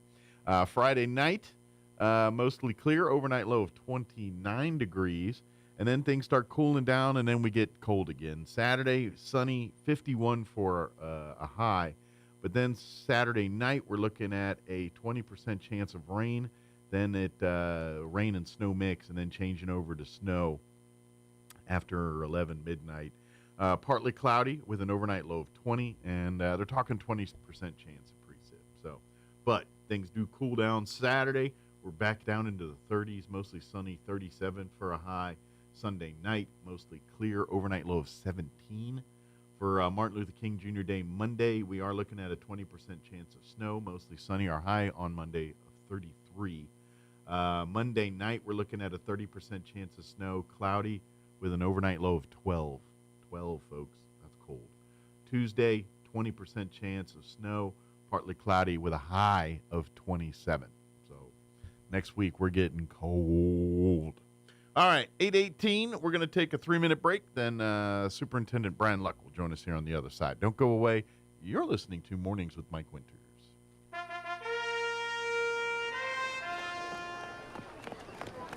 You there! What are these? My glasses, Your Highness. They're incredible. Who made these? The eyesight in Roswell. Or was it Hobbs? Or maybe Carlsbad. So well crafted and stylish. So, the eyesight thinks they can challenge my throne with their quality eyewear. Actually, Your Majesty, I got 2 pair and an eye exam. It was so easy. I did it during my lunch break, and they even took my insurance. Lunch break? Who gave you a lunch break? Human resources, Your Majesty. Silence! I'll get you eyesight! The Eyesight, now accepting new patients 5 and up in Roswell, Hobbs, and Carlsbad. 3 locations? Clearly the best in sight. Strong women need strong partners to help them lead their healthiest lives. At Artesia General Hospital, Dr. Scott Beard and nurse practitioner Lori Crockett deliver compassionate, holistic care to women at every age and stage. From routine checkups to diagnostic testing and specialty services like urogynecology, you can expect the most innovative, personalized care close to home. Learn more about women's services at Artesia General Hospital online at artesiageneral.com/women or by calling 575-736-8394. Many women's services are also offered in Carlsbad. Your window of opportunity is almost here. Open enrollment period is your chance to sign up for affordable health insurance through Be Well, New Mexico's health insurance marketplace. Get free help finding a quality, low-cost plan that covers medical appointments, urgent care, prescriptions, and more. You could even qualify for free coverage. Visit BeWellNM.com between November 1st and January 15th to find a plan that fits your life and your budget and open a whole new world of possibilities. If you're missing a tooth or several teeth, a dental implant may be the ultimate solution. Implants look and feel so much like real teeth that you probably forget you have an implant. Maupin and Brown Dentistry is one of New Mexico's most experienced implant providers, with literally thousands of implant patients who are absolutely delighted with the results. Call Maupin and Brown today for an evaluation. You'll be surprised how affordable implants can be. Maupin and Brown, your choice for experienced, state-of-the-art dentistry. You have a life, places to go, things to do, people to see, but it's hard to enjoy life when you have pain. You don't have to live that way. Softwave Therapy from Premier Chiropractic in Roswell can help you. Softwave's cutting-edge technology is non-invasive and can help your body heal. This new technology uses therapeutic energy waves to activate the body's dormant stem cells to promote natural healing. Sessions are quick with short treatment times. Start healing today. Call Premier Chiropractic at 623-2900 or visit healthyroswell.com. If you suffer from pogonophobia, you would not want to attend a party with the following people: Kenny Rogers, Santa Claus, Willie Nelson, the cast of Duck Dynasty, and 2/3 of ZZ Top. Here's Mike Winters. And good morning. It is 21 minutes after 8 o'clock, and joining us in the studio this morning, Superintendent for the Roswell Independent School District, Brian Luck, back with us. Good morning. Yes, sir. Good morning. How are you today? You know what? It's beautiful. Nice and cold outside, but a pretty morning. Yes, it's actually quite, it's a little deceiving. You look out a window, it's like, oh, kind of nice. And you get out there like, oh, it's a little cold out. But good news is the temps will start to match the picture later today. It'll get warmer. So that's what they say. Allegedly. That's what it says. I'm sure you're done talking about weather. Till next week. Yes, sir. I'm about to say, it's kind of... Well, and plus, I imagine, too, for you personally as superintendent, you know, this is a busy time of year for you. Now that we're getting in the legislative session. It is. Where you probably, I'm going to take a guess, spend equal parts time in Santa Fe as you do in Roswell during this time of year, you know? You know what? We've stayed connected with our local superintendents association, then with our state group as well. Those 60-day sessions are tough because, I mean, you know, the way I try to stay connected, and, you know, I'm like, hey, if I'm needed up there, give me a holler. I'll be more than happy to come in and do what I'm supposed to do. Try to stick with the, you know, when the committees are really pushing forward with different things, the budget, any type of major legislation that's coming up. But for the most part, I try to kind of watch from afar. You know, I'm like so much of that, especially with the longer sessions. You know, it'll start off one way, and you know, then you're going to wait to make sure that it gets signed, and there's a grace period there for that. I mean, that first year, boy, I lived and died on everything that was said, and you know, I talked to a couple of people that just said, you know, you can't do that. Sure. As you get experience, you start knowing what to pay attention to and what you don't have to pay attention. Well, and so much of it is, you know, even with our phenomenal legislatures, and I'm not sucking up right there. I really do mean that. I mean, you know, there's so much of it that's just it's going to roll one way or the other based off the whims of maybe one or two. And you know, you do your part. You know, you make phone calls, make your text messages, that kind of thing. But you know, really and truly, the way I look at it is like I was hired to do this job here. I'll do the part that says Santa Fe is necessary. And I think last year I went up there like 4 or 5 times. But try to get in and get out. It's a crazy place up there during the legislative session. Absolutely.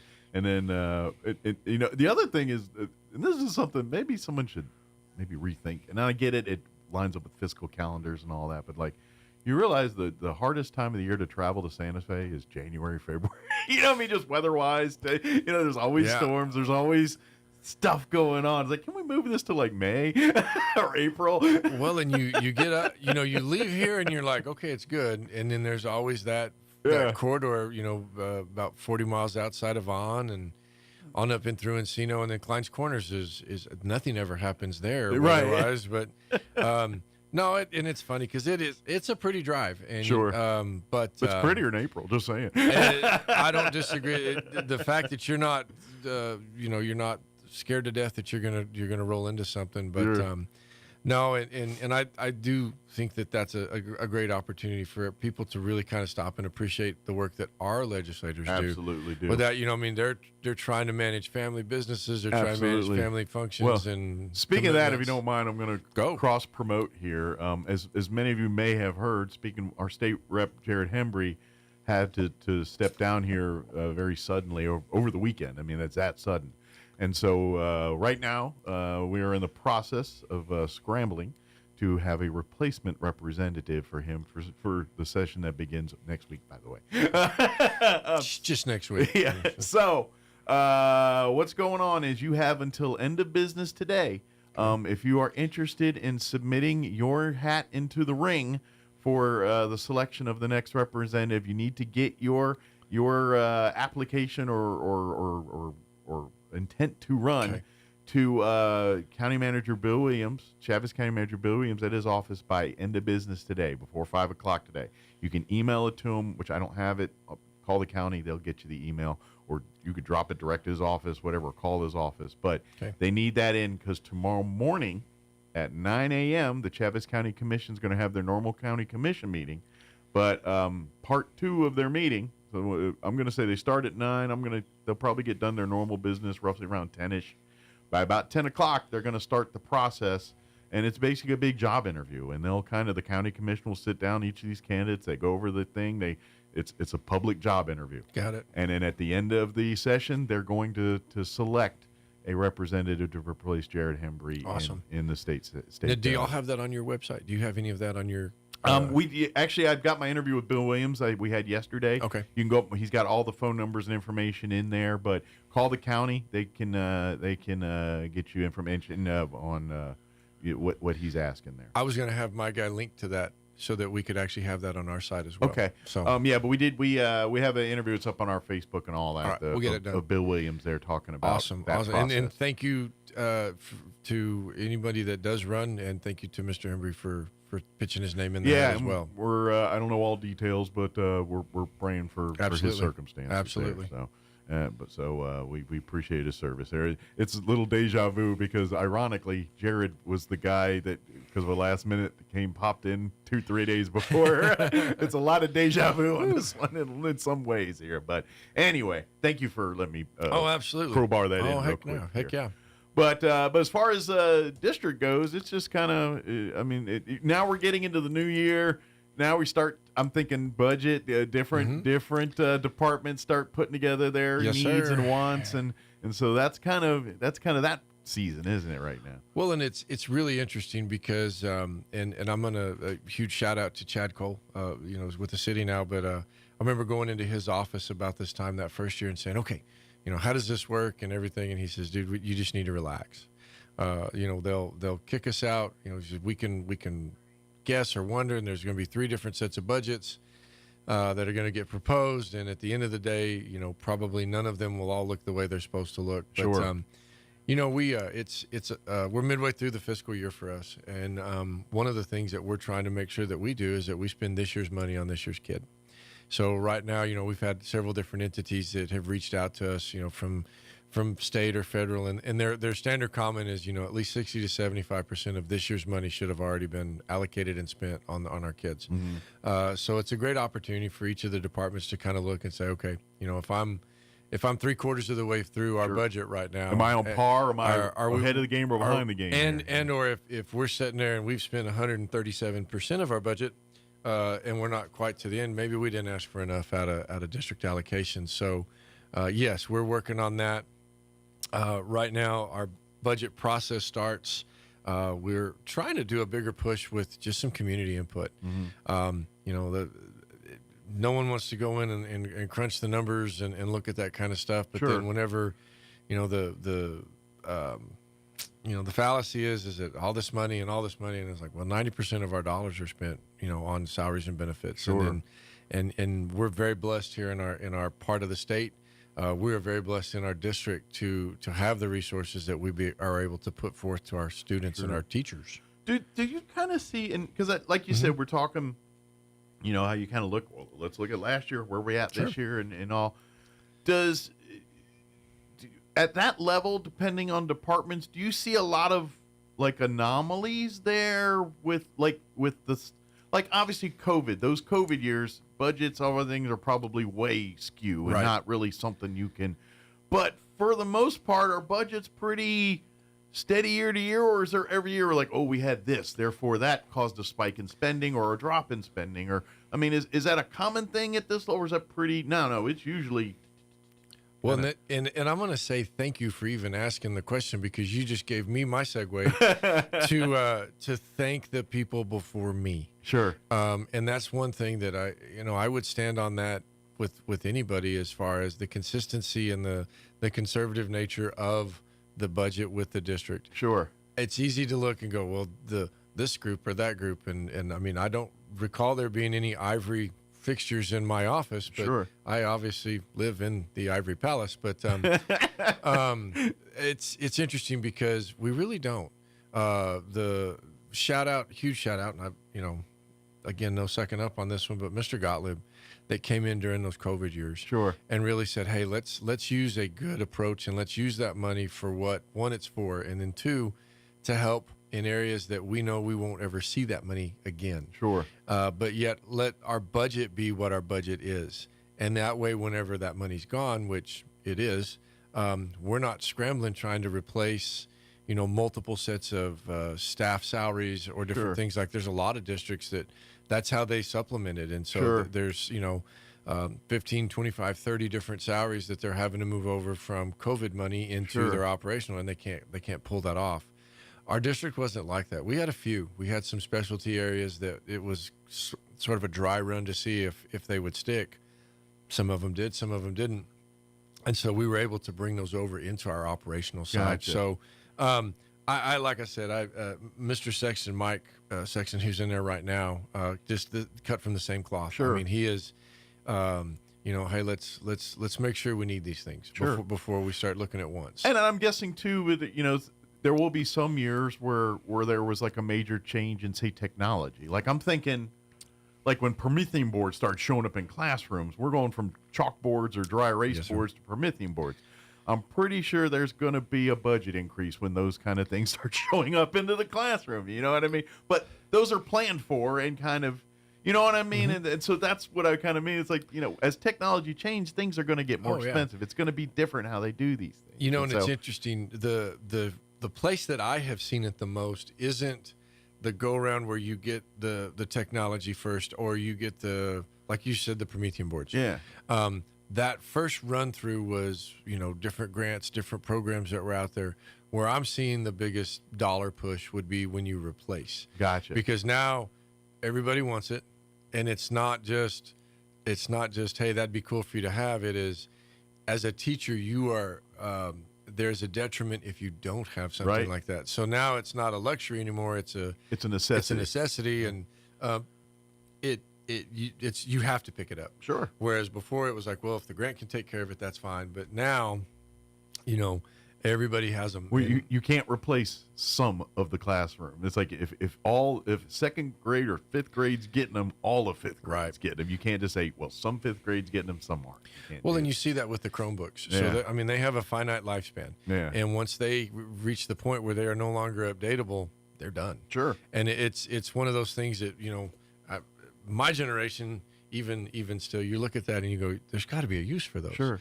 And there's not. But in the same token, that's always been life, because before it was Chromebooks, it was textbooks. Yep. You know what I mean? Like, because every, I don't know, 10 years, 5 years, books have to be updated, changed, and things like that. And what do you do with thousands of these other books that are completely useless? I mean, it's the same animal we deal with. Well, that's going to be life, no matter what the technology is. One of the auctions that I went to, the prep work, we were walking through and looking in one of the rooms, and it was nothing but laptops. Yeah. And I go back to I was the first teacher that got to use the first laptop card at Goddard on a dry run, just to see how they worked and how the internet worked. And that's all I could think about in my head was, man, look at all this. I mean, there were hundreds, and they were obsolete. Sure. And it's tough to look at that kind of stuff and think that there isn't a value in it. But as far as the actual intrinsic value inside the classroom, there's not. Whenever they become done, they're done. I have an idea. it's a little out of the box. Uh-oh. I have an idea. I'm going to regret this. What if the school district started like a mad scientist club? Okay? And we have like a warehouse. Where they just take these old laptops and old things, and you literally get those engineers, like the types you see in like the movie Transformers that live in like in a junkyard or something like that. But you know what I'm saying? And we literally get a couple of those folks, and they like kids that have interest go in there and let them be mad scientists. And next thing you know, it's kind of like the STEM technology, but on a more ghetto end. You know what I'm saying? It's like, and we could get the reduce, reuse, recycle folks in here. And I'm just saying, who knows what kind of crap comes out of that building? But I'm just saying, let's just turn them loose with it. It's interesting you say that, because when you go to one of those auctions, you can see the people that have kind of done that. Yeah. And so they've got an amount, and you're watching the bidding take place, and it's fast and furious, and then all of a sudden it just stops. And I remember asking my head of my maintenance department, I said, what happened? Yeah. And he said, that's the value amount right there. And everybody knew it. And once it hit that value amount, it just stopped. Right. No longer a bargain. Yeah. No, and you know what? I'm not against the mad scientist piece to that, but I mean, there's got to be some things to work out, but maybe a kink or two here or there. But I'm just saying, we might find our next little Elon Musks or whoever out of that room, or Dr. Evil. I don't know. Could go either way. Where's Sean?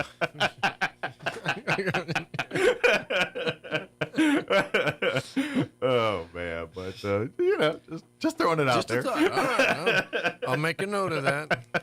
Make a note.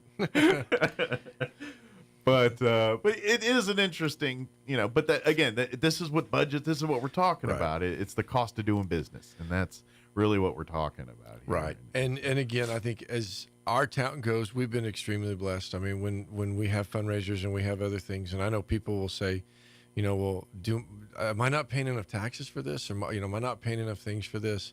And as a community, they've always reached out and helped when our kids need extra things to supplement what they're doing. They're just things have changed so much in the last 30 years, and the ability for people to travel and to compete and to do things, it has put a strain on the town, and it's tough. Well, and that's why I'll throw the plug out. Support your booster clubs and all that. These many of these high school sports, and even the big ones, the football and everything. Without those booster programs, they can't do what they do. And it goes all the way from the football to the band to the cheerleaders, to everybody that competes in sport, the bowling teams to the wrestling teams, to everybody in between. Oh yeah. Well, and the thing about it, the way we're funded, we don't have that type of cash to be able to do those types of things, and neither does any other school district. Sure. As far as being able to put some of those things out, and I look at, to me, the larger you get, actually, the less it is, because you're having to spread that out among so many things. You got more people with more needs. Well, we have opportunities that a lot of other places don't have. We do mid-school sports here in Roswell, and there's a lot of places that they don't do that until you're going to play rec league or club stuff until you get to high school. And I'm going to take a guess here, and just in the big overall philosophy of things, when it comes to public education and public schools, the prioritization of the dollars is the reading, writing, arithmetic side of it, not. And here's the thing, and I will make the argument with you. Extracurricular sports and activities are vital in molding and creating a young adult into an adult. You need these parts to make that happen. However, when it comes to public dollar and public education, reading, writing, arithmetic, those are the priorities. Everything else takes us a backseat to it. Right. And that's how funding's going to go from the top on down. Man, this is just a segue day. If that right there, what Mike just said, kind of interests you, you need to be paying attention whenever we do start our budget process, because we do open it up. Sure. And I tell you how we do it. We open it up through the principals. So if you have a student or a grandkid or something like that in any of the schools, and that interests you, shoot out a phone call or something to the principal of that building so we can get your name down. Mr. Sexton will break every bit of that down, and we'll talk about the percent of our operational budget that goes to instruction, to English as a second language, to transportation, to buildings, to grounds, how much we actually give to each building for their own projects that they've got, what our maintenance budget is. I mean, all of that is public. Sure. I mean, we're not, again, even if I wanted to, I couldn't hide any of that, but I don't want to. I mean, these are public dollars. Mr. Sure. Gottlieb again had made such a great point. Someone's working 3 jobs so that I can do my job. Sure, and the stuff's public for a reason, and if you pay attention and look at it, you get an understanding. You may not always agree with decisions are made, but you at least can understand why the decision was made. Right. And that's half the battle sometimes. Is look, we got to take a bite of a sandwich we didn't like either, but we still got to take the bite. And this is the path of least resistance, or the least destructive, or best alternative we could given the circumstances we had. Well, and the thing too, and when we start all that process, we'll remind everybody, okay, here it is. This particular, I believe, is $117 million. Okay, there is every dollar in that pot. You're free to suggest that we take as much for whatever. Just realize it had to have come from somewhere, and this was last year's, and this was the year before, and the year before, and so on and so on and so on. And like you said, you plan ahead. Okay, we know, like the Chromebook deal. We know that's coming down the road, so we're making our plans so that when we hit those years. 2-3 years prior to that we're, and this kind of speaks to what you're talking about with Mr. Gottlieb and everything else. Right. Is we've had some smart people saying, 5 years down the road we're going to need to do this. We need to start planning for that now. Well, and we're in a really neat time as far as the economy goes. We've got a fairly strong oil and gas base right now. I am a lifelong resident of this area, so dollars are flowing this time, so there's gonna be a lot of hands out. but I also know been here, done that. Sure. So we're making sure that we're being conservative with that. The one thing that, and this is where I think public support is, when it comes to spending extra money in New Mexico, more for crime, more for mental health, more for education, there's not going to be many people that oppose you on that one. You know what I mean? Because we all know this state's in desperate need of more funding, more research, more in all of the above categories. Absolutely. Yeah. And I will say this too, and we had a legislative luncheon back in the fall, and one of their things is we don't mind going and fighting for you, but when we're sitting there and we're seeing test scores and surveys and different things, we have to have some results. And so that's, when I came back after that, I've started working on that. Sure. And it's not something that like, oh shoot, we better start working on that. I mean, but that became a bigger push for me as far as in the public eyes is like, okay, look, we know where we're at. Sure. And we're trying to work to make sure that we're getting better with the dollars that you're spending on us. Sure. And but that's the rub. And in theory, they're right, because if you give more tools, more in the way it should work is those numbers should improve. Right. And but it's kind of one of those things too. It's like, okay, it's better, but it's not ideal. Right. We need to get to ideal. And that's kind of where we're at now. It's like, okay, we've seen improvements. Yep. We need to keep the arrow pointing in that direction. We're not plateaued yet. We need to keep going. And that's where we got to remind folks and say, all right, we're making progress. We have not solved the problem. Right. We didn't throw enough money at it. This, you know what I mean? We can't just say, here's a legislative session. Oh, here's a bunch of millions of dollars. Right. Good luck to you. It's more than that. And this is what we're dealing with is we got this. This is where it's benefiting. This is where it's put us. Now we need to go to the next level. Here's that money, and this is what we need to do with it. And that's kind of where we're at. Exactly, and that's as far as the state superintendent association. That's one of our platform agenda pieces is as much of what you just said that can stay within the control of the local entities. Absolutely, and let the duly elected members of each of these school boards take the money. They've done a lot of mandates, and then there's a lot of stuff that comes down that then those boards really don't have any type of a say. And that's it. There's so many things that fall under, and it's cliche-ish, air quotes, local control. Sure. But that's one of our big talking points is leave it leave it out of here as Sure. much as possible. Let the people with the boots on the ground that know Right. what's going on handle the decisions on what's best to do with it. Well, in some areas may have staffing issues. Some Sure. areas may have facilities Exactly. issues. Not everyone's needs are different. Everybody's needs are Yeah. different, and let those boards do that. So can I ask you just, and this is off topic but on topic, and Okay. just gee whiz curious, just from your perspective as a superintendent and is serving in what you do. Okay. With the election, with our new administration federally here, a lot of talk during the campaign talking about Board of Education and getting rid of it or whatever talk they're going on here.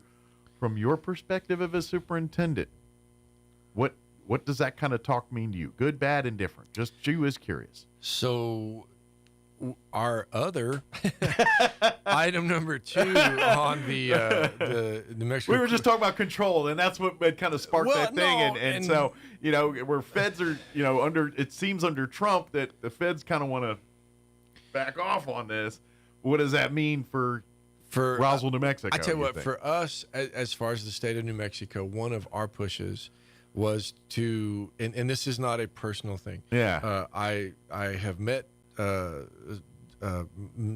Miss Padilla. Yeah. I had a good relationship with Dr. Romero, Dr. Steinhaus, Secretary Padilla. Yeah. Part 1. But I just named 4 people, and this is my 4th year. Gotcha. And one of our pushes is to return back to a New Mexico State Board of Education. Gotcha. Where it is not so much tied to who wins an election. Sure. And that there's some consistency there. Sure. So as far as me personally, as our district, we get into decisions with federal dollars, like in some of our title things, our special education stuff. But for the most part, and that's kind of why I was asking more for like when it comes to stuff, do you have to deal with the feds and then deal with the state, or is it all the stuff the feds funnel through the state through? For the most part. And that's kind of where I was curious. Yeah. Like, does that change your now? Do you have one-headed monster or a two-headed monster, or is it back to one-headed? Or that's where I was kind of curious about that from that perspective. For the most part, they're going to send out mandates that will flow through the state. Yeah. Where I would like either way is if there was a consensus that stays the same. Sure. And again, it's not a person issue for me as much as it is just the stability. Sure. Because you're guaranteed at least a 2-month.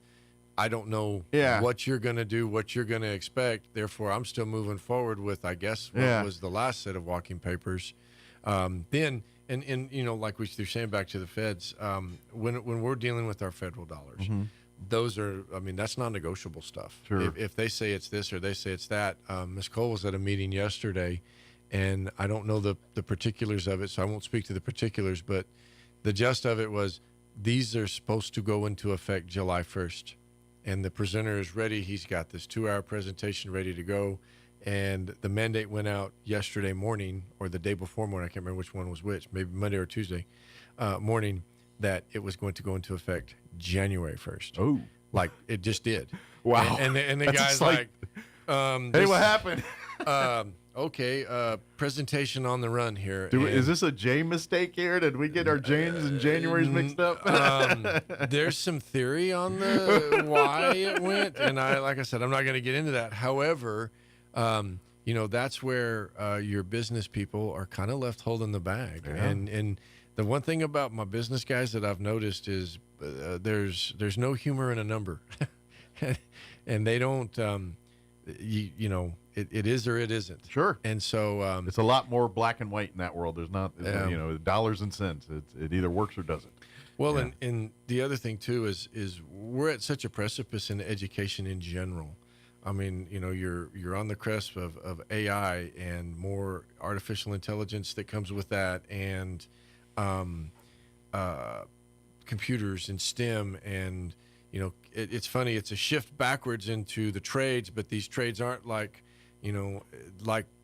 50 years ago trades. These are different sets of trades. Sure. Even here in Roswell, it's the air mechanics and the stuff that we're doing there, and the technology that's at much more Lafreno. specialized training. It is, Yeah. and it's we're kind of living with 1 foot in the future and 1 foot in the past. Yeah. And so it's a tough time. Well, and that's, I mean, philosophically, maybe that's something, down the road. It's like maybe all kids go to like an elementary school for, to get the reading, writing, arithmetic. And then from there on, they start in specialized training. Who knows? I mean, whatever the future holds, but that's, that's something that in the big picture, maybe we need to look at it. See, I think we're doing that. Yeah. And one of the questions that came up recently with House Bill 171, where we did away basically with New Mexico history as a requirement. Mm-hmm. Fair enough. We're going to teach that in a class called World Geography, I believe. Okay. But that left a hole. Sure. In half-year hole in the schedule. So, we've toyed with ideas of an exploratory class. We have a class called DEPCO that's offered at all 4 mid schools, Mm-hmm. and it's an opportunity for the kids to explore. So I mean, we're doing those. So it's kind of things. shifting that way. We're doing those things right now, and it's funny because then I've got a group that's just like, well, you can't forget this group of the academia, and I was like, no one's forgetting that, and that's still there. But at the same point in time, we're really trying to make sure that we're exposing the kids. Sure. What percentage of humans go that way, and where they go into trades? They go into. I mean, we're trying to raise adults raise kids to become productive adults in society, and if we train them all to be one thing, then that kind of leaves a lot of open area. Well, and it's enforce the fallacy of it's either this or this. And like again, born and raised in this area. Yeah. It's a combination. Sure. There are several people that will strike out in both places. Mm-hmm. I want to go to college, and it doesn't happen, or they go and it doesn't work, and then they wind up doing something. I'm going to go into the military, and then I'm going to go to college. Or I started off, and I didn't want to have to get up and work swing shift. I'm getting my butt back to school so that I can go do this. So I mean, and that's okay. Sure. But the thing is, you get 12 people, and 12 people would love and hate everything you just said there. Someone saying, no, I love getting up early, and I love doing, no, I love having the fact that my day's different every single, you know what I mean? But then you ask another person, like, no. I want the 9 to 5-er. I want my coffee at 8. You know what I mean? Depending on who you talk to, both sound like delightful scenarios. Oh, yeah. But that's the beauty of it. We got to get humans to get to the point where you get to pick that direction and start that training whenever. And that's kind of like you said, we're seeing that now. But I guess where I'm saying is maybe at some point in the future, Judge Dredd and all that going on, that's like, no, you at 6th grade or whatever, you graduate. Now it's time to go to you want to be a writer, you want to be a computer programmer. All right, we're going to start you in this school. And I don't know. I mean, I'm just spitballing, but maybe that's, what, 20 years from now, whatever down the road, it evolves to. It's something. Well, and it's interesting what you just said. That's the kid I need. Yeah. That kid right there is the one that I am missing out on when we do our dropouts and different things. And it's at what point is that kid still part of my system? Sure. And what do I need to put in as far as resources to make sure that I can get 2 more years out of that kid? Sure. So that we can plug in the things that we're working on, because you start at the high school level and you're like, oh, it's too late by now. Sure. And then so you're starting to look at the mid schools and you're just like, sure. It might even be too late by this time. And then you go, bless their hearts, the poor elementary school cats that have a laundry list of things to do, and you're just like, I also need you to do this too, sure. if you don't mind. And, sure. In the course of your day. Yeah, and this is kind of where the rub and everything is in public education. The more kids you have, the more money you get. That's just how it works. And so school districts across the country are trying to keep their numbers up, because if the numbers go down, the money goes down, which means and so and I'm not saying it's a bad or good way of doing things. That's how things are done. Right. And it's going to help in some aspects of education, but in some aspects it's going to handcuff us. And that's where at some point maybe we need to have those conversations, like maybe we don't attach a dollar amount to a kid and we think a different way to do this, and on how we distribute money. And how that is, I don't know yet, but maybe that's something we need to look at in the future. I was given a presentation at Roswell High over one of the in-service days, and we were looking at graduation rates and test scores. Sure. And Mr. Edwards, one of my board members, happened to be in there, and he asked a question. He says, is our focus graduation rates or our test scores? And I said, yes. And he said, don't give me that answer. I said, but that's really what it is. I said, but it is. And I tell you why. I said, if my graduation rates go up and my test scores stay the same or go down, then we get accused of basically giving away the graduation numbers. I said, so they've got to go hand in hand. Sure. To prove that you're doing, yes. And that's my thing too, though, is okay. Because if you have test scores and not graduating, well, now you're just teaching to a test. Well, or why? Yeah, it's a catch-22. What? Because currently we don't have a state mandated test to pass, so it's never been easier for us to graduate. Sure. Right now, so lots to look at with us. Lots of cool things I think coming up. I don't envision any major changes. We didn't move forward with any major schedule changes for the high schools.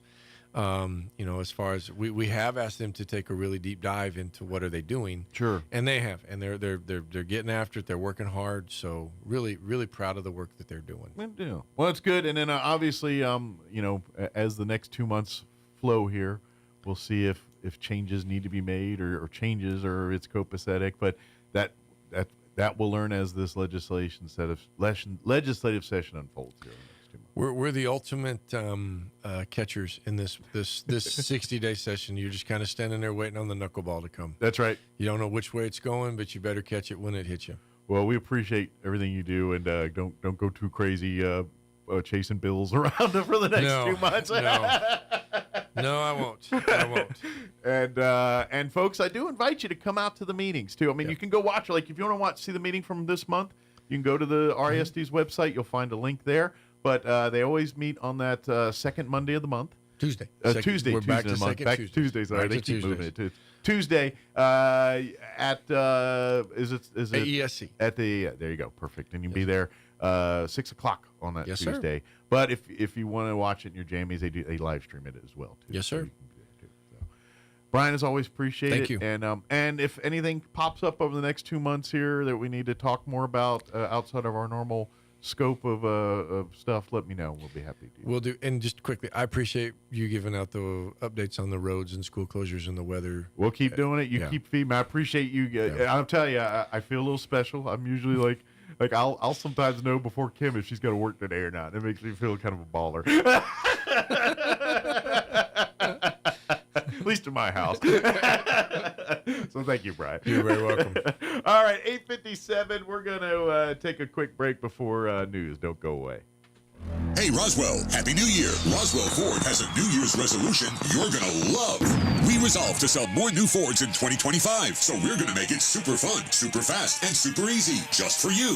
In fact, we'll give you the price we'd give to a friend or family member right up front. So bring us any trade in any condition. Don't even wash it, because at Roswell Ford, all trades are welcome. Making payments on your current vehicle and want out early? We can help. We'll take your trade, even if you owe thousands more than it's worth. Worried about your credit? Don't sweat it. Roswell Ford has partnered with more aggressive lenders, all with great rates and terms for good credit, no credit, and even bad credit, with rates as low as 0% APR. Plus, we have a great selection of low mileage, one-owner pre-owned vehicles, all in prime condition, starting at just $10,000. Huge savings, exceptional trade-in values, and a better buying experience. Get on board at Roswell Ford, 821 North Main Street in beautiful Roswell, or online at roswellford.com. 0 APR for 48 months is $20.83 per thousand finance, plus tax, title, and license with approved credit. Innovation, service, integrity, and knowledge. J.S. Ward and Son Insurance Agency.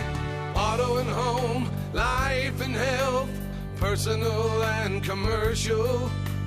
Bonds too, since 1925. We have the coverage for you. Innovation, service, integrity, and knowledge. J.S. Ward and Son Insurance Agency.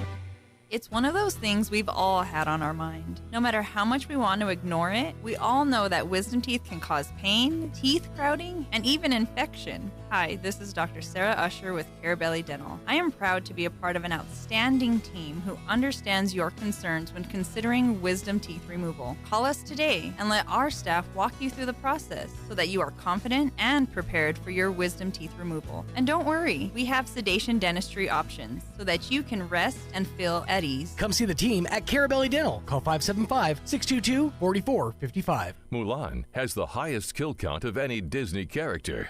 When asked for comment, Buzz Lightyear responded, to infinity and beyond. Here's Mike Winters.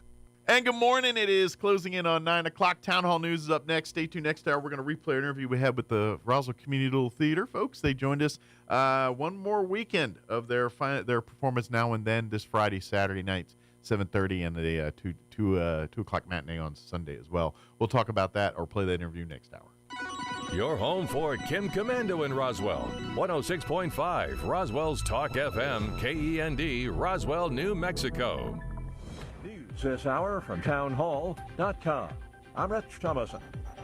With President-elect Trump due to take office next week, the Senate schedule is packed with confirmation hearings for his cabinet nominees. Attorney General Pick Pam Bondi is before the Senate Judiciary Committee this morning, vowing to restore confidence and integrity to the Justice Department.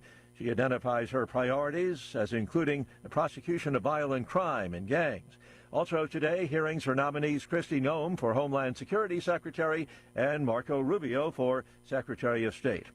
Another round of dangerous fire weather today for Southern California. National Weather Service meteorologist Todd Hall in California. We're still looking at critical fire weather conditions. The wildfires killing more than 24 and destroying thousands of homes and buildings. We're going to have some better conditions for late weekend. Winds are forecast to switch between Thursday and Friday, blowing from the coast to the desert, bringing more moisture, but presenting challenges on top of what already exists given the topography. Officials warning residents to be ready in case of additional evacuations.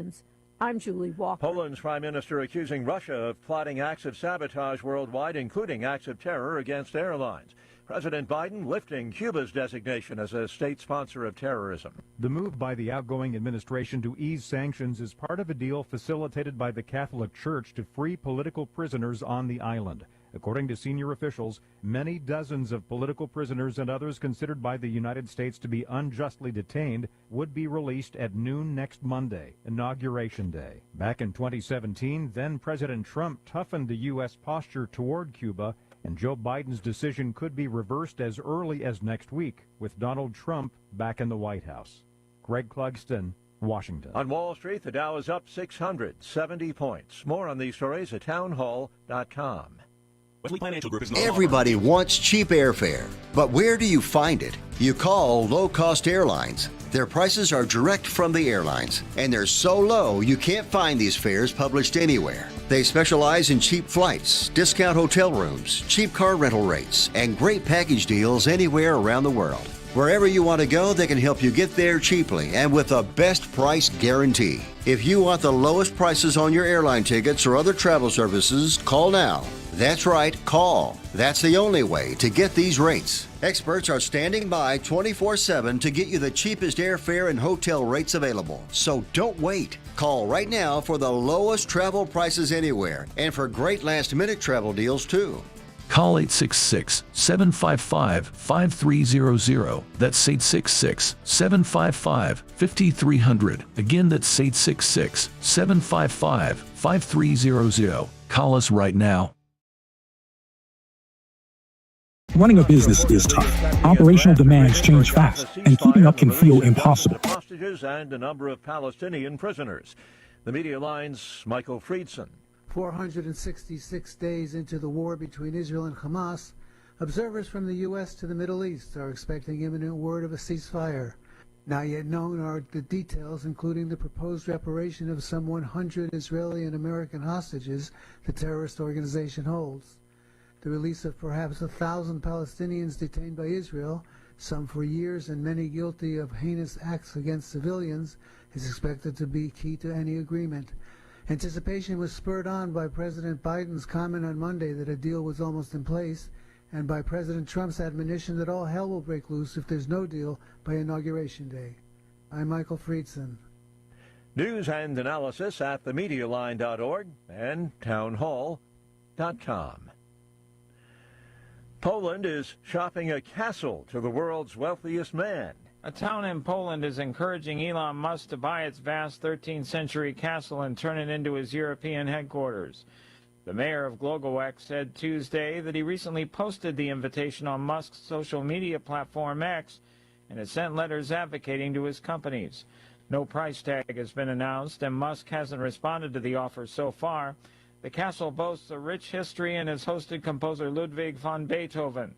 Its picturesque location is within short travel distance to the capital cities of Berlin, Prague, Vienna, Bratislava, and Warsaw. Keith Peters reporting. It's a presidential tradition, and it will play out again tonight. President Biden to deliver his farewell address to the nation. The speech will be delivered from the Oval Office, and the address is scheduled for 8 p.m. Eastern Time. More on these stories at townhall.com.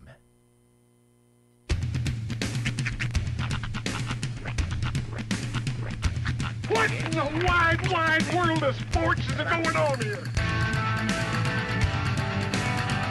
I promise you, whatever scum did this, not one man on this force will rest for 1 minute until he's behind bars. Now let's grab a bite to eat. Yeah, come on. I feel the hot wind on my shoulder and the touch of a world that is older. I hit the switch and check the number. I leave it on and then I slumber. I hear the rhythm ringing through it. Flamenco guitar and cumbia music. I hear the talking of the DJ. The tabloid said, what does he say? I'm on a Mexican radio. I'm on a Mexican radio. Broadcasting live from high atop the J.P. White Building in downtown Roswell, New Mexico. It's Mornings with Mike Winters on 106.5 Roswell's Talk FM. Is that what I sound like when I talk? Now, here's your host, Mike Winters.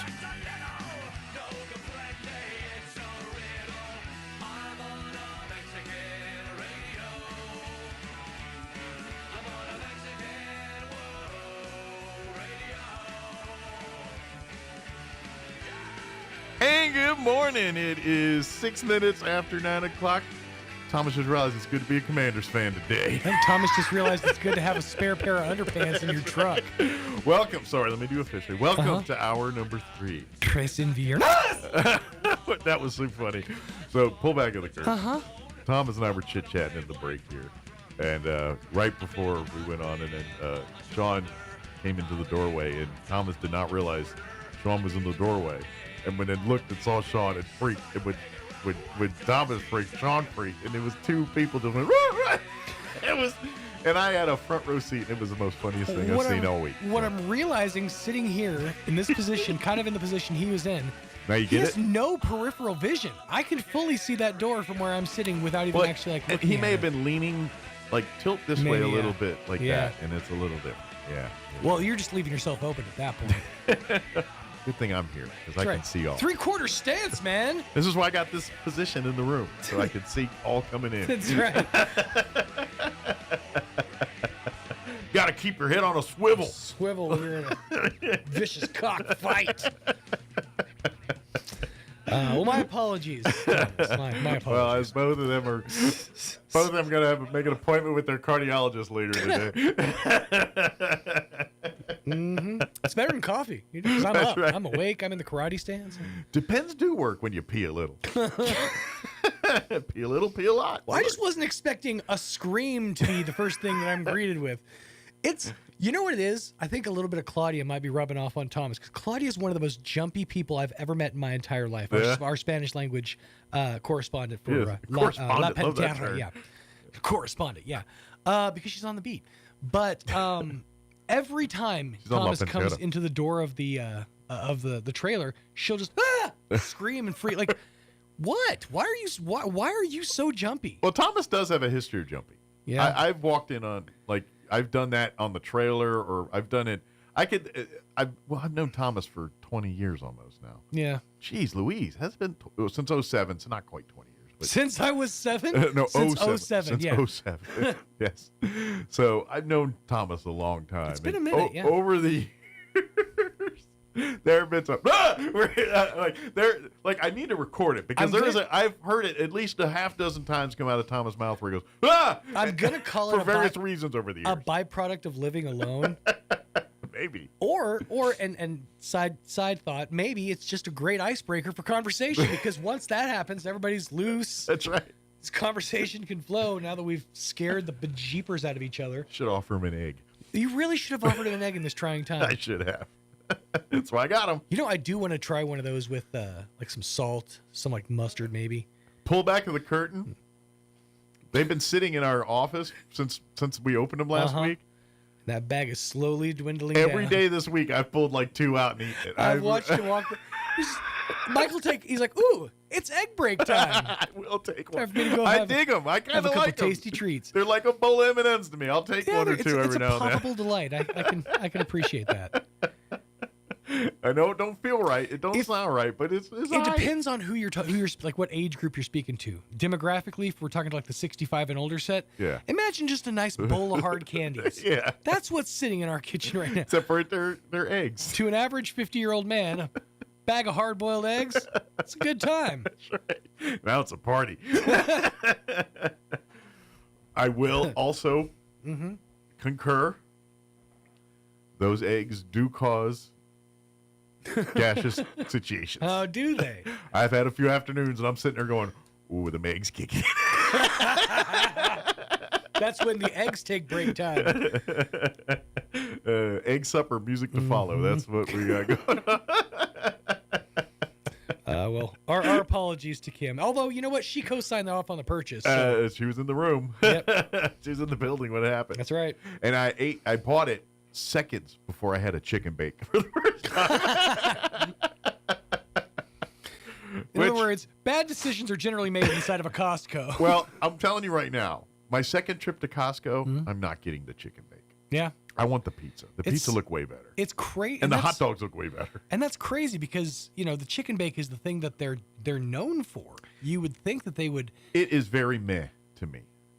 It's like a garbage Hot Pocket, but really big. It's just chicken and cheese, right? Yeah, but the dough's kind of it's got a weird consistency. Like it's got kind of crispy dough. It's kind of crispy and doughy at the same time. And I don't know. It's just it's okay. It's not bad. That's still one of my. It's not boom boom boom or whatever those people do. I'm not doing all that. That's still one of my favorite. Not even memes, but explanations of a meme. It was a YouTuber he was trying to describe a meme. He's like, it's like the World Trade Center has 2 chicken bakes and the Rizzlers flying towards it. Just the description of that in my head makes me laugh every time. Put it this way, my favorite thing was my cup of soft serve, which oh my gosh, that's heaven. Like I ain't gonna lie, that's like if someone put me and said this is all you could have there, I'd be like, Mike is a soft serve boy. Ah, you know, in that cup when it's right out the machine, right out the old anus of the machine, the extruder. Gosh, happy time. In the world of machines, it basically is the anus. Of the machine world. All I need is like a beach with a coconut tree, a soft serve ice cream, and a bowl of them quail eggs, and we're life is good. A bowl of quail.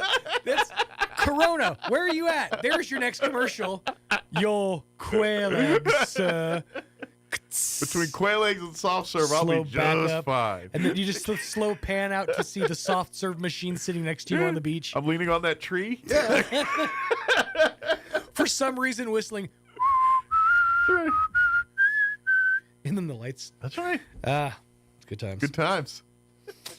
I'll see the guy like once a month or week to fill the ice cream machine, and then that's all I need. And to refill my bowl of eggs. That's right. We're good to go. Thank you, Right to Repair. I'll get myself a manual. I'll just fix my own machine. Manual say. Or I guess in this case, what movie was that? Manual says, and the guy was thinking it was a guy named Manuel telling him all this stuff, and it was a manual, an instruction manual. Right. I can't remember what movie that was. I don't honestly remember. But that was a movie I've seen 100 times. Every time you talk about soft serve, though, all I can ever think of is that one scene in The Nutty Professor, where it just cuts to you just see a squeezed face of what only can imagine is a movement, and then cut to a soft serve chocolate ice cream being slowly lowered into a crystal bowl. You ain't gonna ruin my love of it. Hercules. Yeah. Yep. Where I think the chocolate fountain is the devil's seed. The soft serve ice machine is the angel's wings. See, I don't know if I could trust a man that doesn't find love in a chocolate fountain. If it was my own personal one, fine. I just hung out at Golden Corral one too many times and seen too many kids put various fingers in various orifices in various places, and then go dip their nasty fingers in that thing with a Rice Fair. Krispie treat attached to it. That's why I don't dig it. That's fair. That is fair. You know what? The chocolate fountain really boils down to anybody who watched Willy Wonka and the Chocolate Factory as a kid and just really wanted to have the Augustus Gloop experience. Yeah. Just dropping into the water. Yeah. So it kind of makes sense. But to have one's own personal chocolate fountain. Exactly. I think that would be So put that on the island. There you go. That, the ice cream machine, and the bowl of quail eggs. That's all I need. And that's all I need. That's all I need. Nothing else. I need this. All right, let's get the hour going before I add more things to my island. Taco truck. I'm going to need a taco truck. That's all I need. All right, it is 9:15. We're going to play our interview we had last week with the folks from the Roswell Community Little Theater. Got one more weekend of performances for Now and Then. That's the name of the play. Yep. Friday night, Saturday night, 7:30 p.m. and the 2:30 matinee on Sunday. Tickets available right now. RoswellTheater.com. TheaTre.com. Theatre. Must be French. 9:15. Here's your weather. I'm meteorologist Steve Hamilton with your Pecos Valley weather. We're expecting low 50s for the afternoon high today. It should be sunny. We have high pressure setting up in the central Rockies and over the Four Corners area. Clear and a little chilly for the overnight hours. We're in the low 20s, and then we're expecting upper 50s for the high on Thursday. It should be sunny. We get a boost on the daytime highs on Friday, mid 60s and sunny. I'm meteorologist Steve Hamilton, and that's your latest forecast. Thank you, Steve. Currently 34 degrees here in Roswell. Humidity is at 67% with winds out of the north at 3 miles per hour. 50 are expected high today under sunny skies with north winds at around 5 miles per hour. Tonight, partly cloudy with an overnight low of 22 degrees. Southwest winds at around 5 miles per hour. Thursday, mostly sunny. A little bit warmer, 54 for a high tomorrow. Winds out of the south at around 5 miles per hour. Is that our elf? You're right. Someone must have checked the tank. We need more thumping. Where was that? Thursday, sunny, 54. Thursday night, partly cloudy. Warm, actually, 33 for an overnight low tomorrow night. South winds at around 5 miles per hour. Friday, we're going to be in the 60s, sunny and 64. West winds 5 to 10 early, 15 to 20 for the afternoon. So that's the negative for Friday. Friday night, mostly clear with an overnight low of 29 degrees.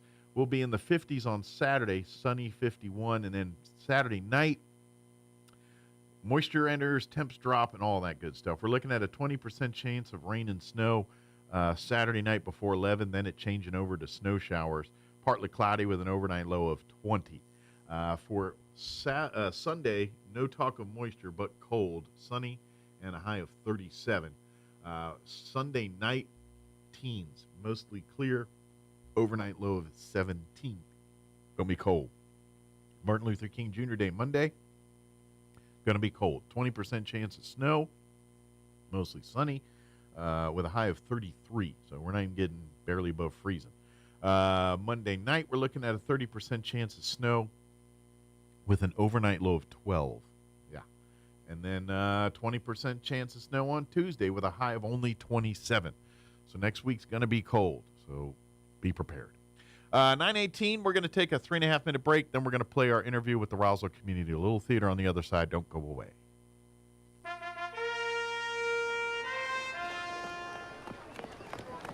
You there! What are these? My glasses, Your Highness. They're incredible. Who made these? The eyesight in Roswell. Or was it Hobbs? Or maybe Carlsbad. So well crafted and stylish. So the eyesight thinks they can challenge my throne with their quality eyewear. Actually, Your Majesty, I got 2 pair and an eye exam. It was so easy. I did it during my lunch break, and they even took my insurance. Lunch break? Who gave you a lunch break? Human resources, Your Majesty. Silence! I'll get you eyesight! The Eyesight, now accepting new patients 5 and up in Roswell, Hobbs, and Carlsbad. occasions? Clearly the best in sight.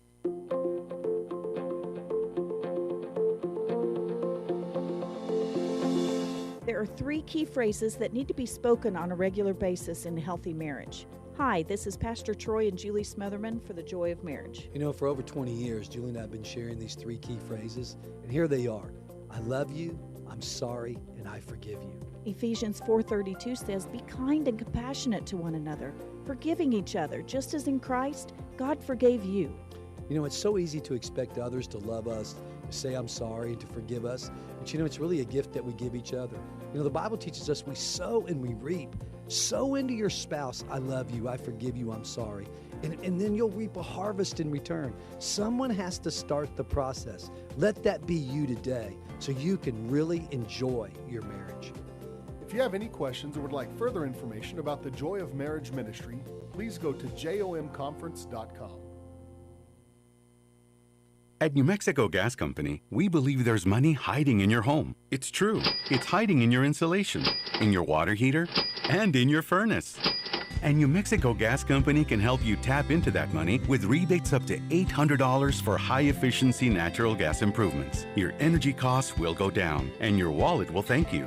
We're New Mexico Gas Company, and we provide energy efficiency solutions to save you money. That's why we're here. Learn more at nmgcgetrebates.com. Picture this. You're behind the wheel of a John Deere compact tractor. You're effortlessly breaking ground, moving piles of rocks just by moving a lever, and enjoying the sun as you clear brush across your pasture. We could keep trying to put you in the moment, but to really understand what this feels like, you just have to get in the seat. Stop by Pecos Valley Equipment in Artesia and Roswell, or visit us online at pecosvalleyequipment.com.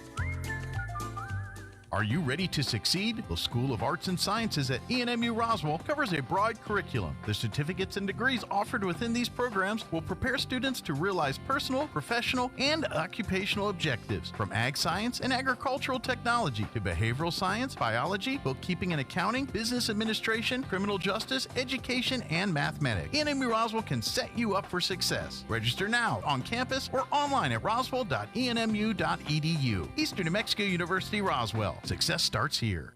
Your fingernails grow faster on your dominant hand. Not sure which is your dominant hand?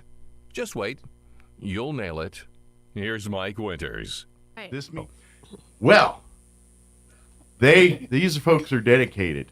That's right. This means you owe them one. This means you got to come and make sure you come see.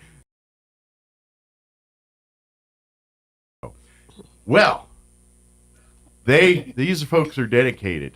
That's right. This means you owe them one. This means you got to come and make sure you come see them here over the next couple of weekends here. But we do have the folks.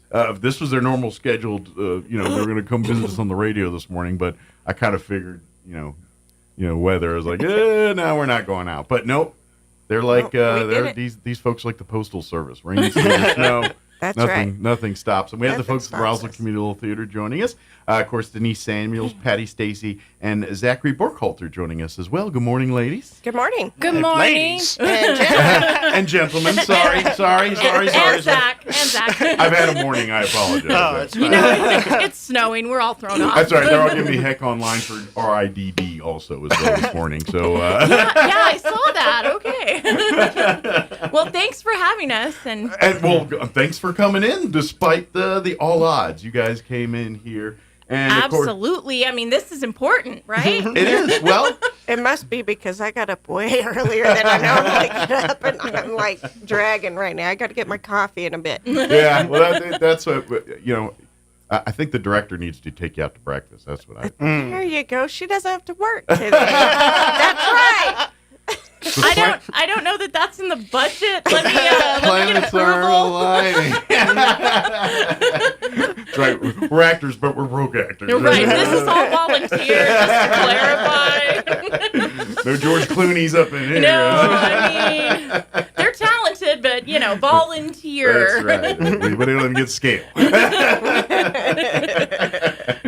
But folks, we would love to invite you out. I'd say the next both weekends, but at least one of the next 2 weekends out to the Roswell Community Little Theater. Their next play, next upcoming performance. I'll get it. Yeah. Opening nights tomorrow night. Tomorrow night. Now and Then. Yes. So and this one's like a lot of times you do plays and things, and a lot of them are period pieces where you think 40s here. This one's more a more modern setting a little bit, isn't it? Sort of. I would say more modern as in it's like people that are alive still would live in this time. Yes. That's what I mean. Yes, exactly. So, from a 50-year-old brain, it's not. It's Got it. It's recent. Yes. Pretty recent. Obviously, the now would be now. Yes. And the then takes place in 1981. Gotcha. So it's kind of I'm going to guess, and I'm not sure the story, but just taking a guess, it's kind of like the reflective piece where, It is. life, Yes. life, and kind of a look at life where, because as a person in my 50s now, I can kind of relate to this where it's like, man, the way I thought of the world and saw the world in, say, 20 versus now is not the same. And I'm going to guess this play kind of deals with some of that stuff. Oh, yes. Yeah. One of my favorite quotes to explain the play is, and we put it on our posters and postcards, is it's a play about facing the choices that you make and the people that you make them with. Gotcha. It's about the big question, if you could go back and change something, would you? Gotcha. Mm-hmm. So it's even got a little Christmas Carol element in it to it, or Sort of. you know what I mean, like the path you could have taken, or the path you would have taken, or kind of that feel to it as well too. Yeah, so. and I love that our time slot's right after New Year's, because everybody New Year's reflection time. Yes, thinking changing. And I'm thinking, mm-hmm. Is it the second Friday this Friday, or is it the first Friday? This is the second Friday, right? Yes. And I believe if this is the second Friday in January, that is officially the quitter day for your resolution. So you're coming in right at the perfect time where you're hitting them on quitter day. They come out Friday night, and maybe quitter day gets extended. Right. They get inspired, right? Yeah. I just quit making resolutions. Right, I started quitter day years ago. I just quit making the resolution. Just quit doing it. Right? Yeah. But just saying, planets aligning. You're talking about right after New Year's. I'm thinking, I'm pretty sure. I just heard this stupid factoid yesterday, and it was like the second Friday of January is the Quitters Day. Now I know. Right? Mark it on the calendar. Write this down, right? That's right. But I would love to invite folks to come on out and see a great play. So. Is this a drama, comedy, a little bit of dramedy? Dramedy, gotcha. Okay. Yeah. Is there a love story in this? Oh, yeah. I mean, you kind of got to have one, right? It's all a love story. Gotcha. It's all about the love story, yes. Gotcha. And So kind of got the little bit of the romantic comedy, so it's got the little yang, a little bit of everybody. Sounds like if you want to do a date night, this might be a perfect performance for a date night. If you don't mind crying a bit. Yeah. Because hopefully we'll get the tear-jerkers going. Yeah, we're not talking Steel Magnolia crying. No. All right, okay, just checking. But it is a real poignant story that you will laugh and you will maybe cry. So it kind of takes you. It takes you on a little emotional journey. It does. Okay. And it's very emotional. This is very different for me. This is my fourth play I've directed. But the past three have all been comedies. Gotcha. And I love comedies. They're great. They're fun. They're light. Everybody enjoys coming out and laughing. But I was just really drawn to this script because of the story and how emotional it is. Now I'm curious. Does the cast and the crew approach it different? Like is rehearsals and practice different in a comedy versus a more serious piece? Because I know you said it's your first one, and I'm kind of thinking. So does it get? I mean, behind the screen, there's always jovial, but I don't know. Does it get a little different when it's a drama or a more serious? You guys take this. Well, you just got to get into your character and tap into that emotion as well as the comedic side. My character kind of has two different sides to her. So in one element, I'm really, really funny, and then on the other side, it's like you got to tap into that emotion a little bit and feel the Sure. feeling, and try to just you just got to kind of jump I just didn't into know it. if like you'll see like with a comedy, like you said, it's kind of easy to be in a comedic mindset. You don't you don't need to give me time to prepare. I mean, unless you had a real bad day or something. But you know what I mean? Right. Whereas when you start tapping into those places that gets the waterworks going or whatever, that's a little different. And so you can't just be like, hey, how y'all doing? Hold on a second. You know what I mean? You can't hulk it out or whatever. You can't, you got to give me a minute. Let me go off. Let me process here. Well, so I imagine that's got to create a different vibe just at rehearsals, because we're in a comedy, everyone's kind of on the couch together, where this one, people might be over here and then over here and not as appearing close-knit sometimes. Yeah. You know what I mean? Well, there's only 4 of us in the cast, and then we've got our director, assistant director, stage manager, and sound and light. So it's a small cast, considering, because normally we have these giant casts. Yeah. And so we're all very close, and we have lots of fun, and we're it's great. It's been great. So we do have all that fun together. But then when it's time to get on the stage and act, we do pretty good. We crack up a lot. Sure. Well, that's the community theater. You have to. As a whole, it doesn't matter what play you're doing or Right. whatever it is. Yeah. It is a family-like environment where everybody, hangs out and on and off the stage. Yep, we're a family. Yes, Exactly, yes. it's family. Yep. And so that's just how it is. And so They- what I really love too is it's much bigger than the Roswell Community Little Theater. I mean, you guys, like, anytime in Carlsbad that Community Little Theater's doing a thing, or Artesia or something like that, you guys are We try going to down support- there, and vice versa. Their Yes, crews yes. are coming up here for your performances. And when we're everything off else. Broadway, we try to go out there and Yeah. support them when they have shows. And so, Yes. yeah, and we There's a announce little easier to shows travel. of other people, and so we try to be supportive of all the arts. So I love that. So the now all the spotlights are turned into the Roswell Community Little Theater Yes. next 2 weekends. Yes. And And 2 weekends. It has been a bit of a challenge for me with this being a drama as a director. Just, like we were saying, comedy's fun. It's easy. And the cast, they get very proud of themselves, because I've obviously read the script so many times. I've been at rehearsals. She and knows I've our seen- lines better than I Right. do. Yeah. I know She does the the whole lines. play like in the bathroom in the morning in front of the mirror. Right, like it's the Scene one one. director show. But it's funny because my daughter's in the play also. Okay. And in fact, our 2, I call them the younglings. They're both teenagers, and they play the younger couple. Okay. But they get so excited when they make me cry, because I've seen it so We've many made times. her cry a lot. Ah. Oh my gosh! Dress rehearsal. They could hear me. I was back there. It's like if anybody in the room has a wall up over the emotions of the play, it would have been you, and they still pierced Yes. it. That's Yeah. the point we're making. It's like, look, Yeah. I've read this thing in my sleep. It's Right. like, Yeah. I'm not crying anymore over reading this thing, and now it's like, hold my beer. Right. Literally, it's set in a bar. So yeah, the great line. Yeah, exactly. In fact, the name of the bar is Mulligan's. Mulligan's, nice. Mulligan's. Yeah. A very, again, Yes. Yeah. Yep. following the theme of Of a do-over. Do over. It's a golf reference for those that have no idea about golf. That's the other. Maybe I should put that point out there too. But absolutely. So, let's give Zach here a chance to Sure, to Zach, chit-chat. chime in. Talk a little bit about what's your character in this, and what's your role in this particular play? Well, I mean, What do you want him to say? I mean, I feel like we can kind of give it away. Yeah, I mean, I don't Whatever want you spoiler wanna- alerts. whatever anything, you but, wanna but do. yeah, like is your character? well, even though I'm just a 20-something, I'm playing the older man. Yeah. Okay. He's playing the old man. Well, this is thespianism. This This is you why gotta- it's acting. You know, you never Right. play. You know, I hate to burst your bubble. Look at ancient times. There was guys playing girls Oh, and yeah. everything else too. Shakespeare. That's the things about Yes. acting. But it's just an older man just kind of thinking about his life Gotcha. and thinking about what if I could have made a different choice. Gotcha.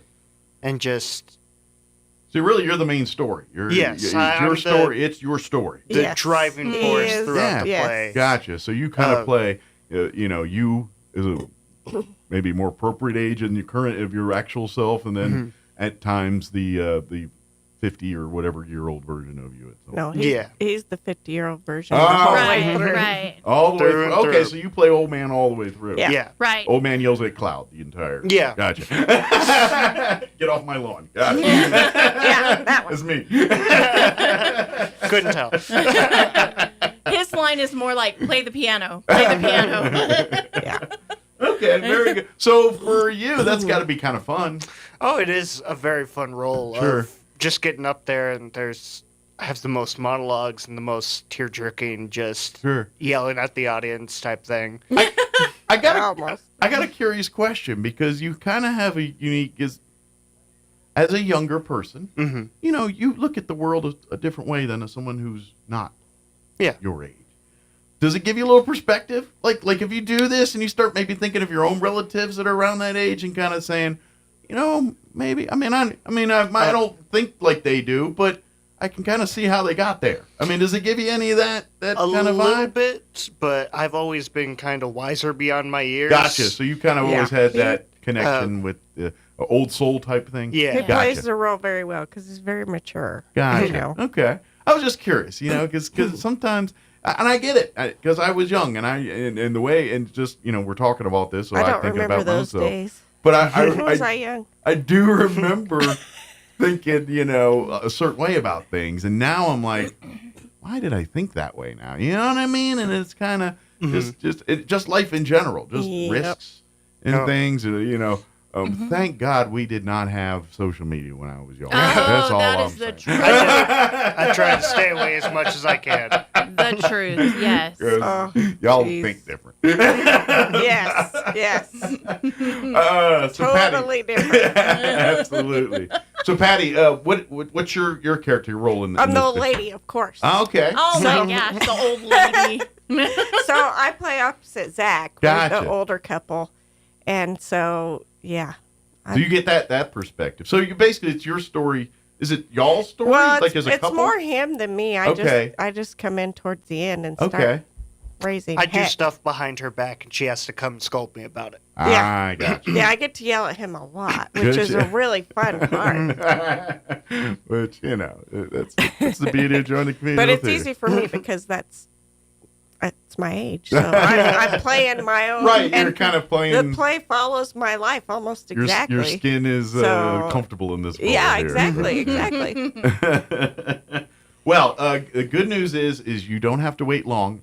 Tomorrow night is opening night at the Roswell Community Little Theater. But if tomorrow night's not good for you, no worries. It's going to be doing it again Saturday night, Sunday afternoon, and then we'll do it all over again next Friday, Saturday night, and Sunday afternoon, 7:30 p.m. evening performances, and 2 p.m. 2:30 Sunday. I went like 2 or 2:30. Yeah, it used to be 2. It's 2:30. Now it's 2. That's why it's not my fault. It's not your fault. You remember the old days, right?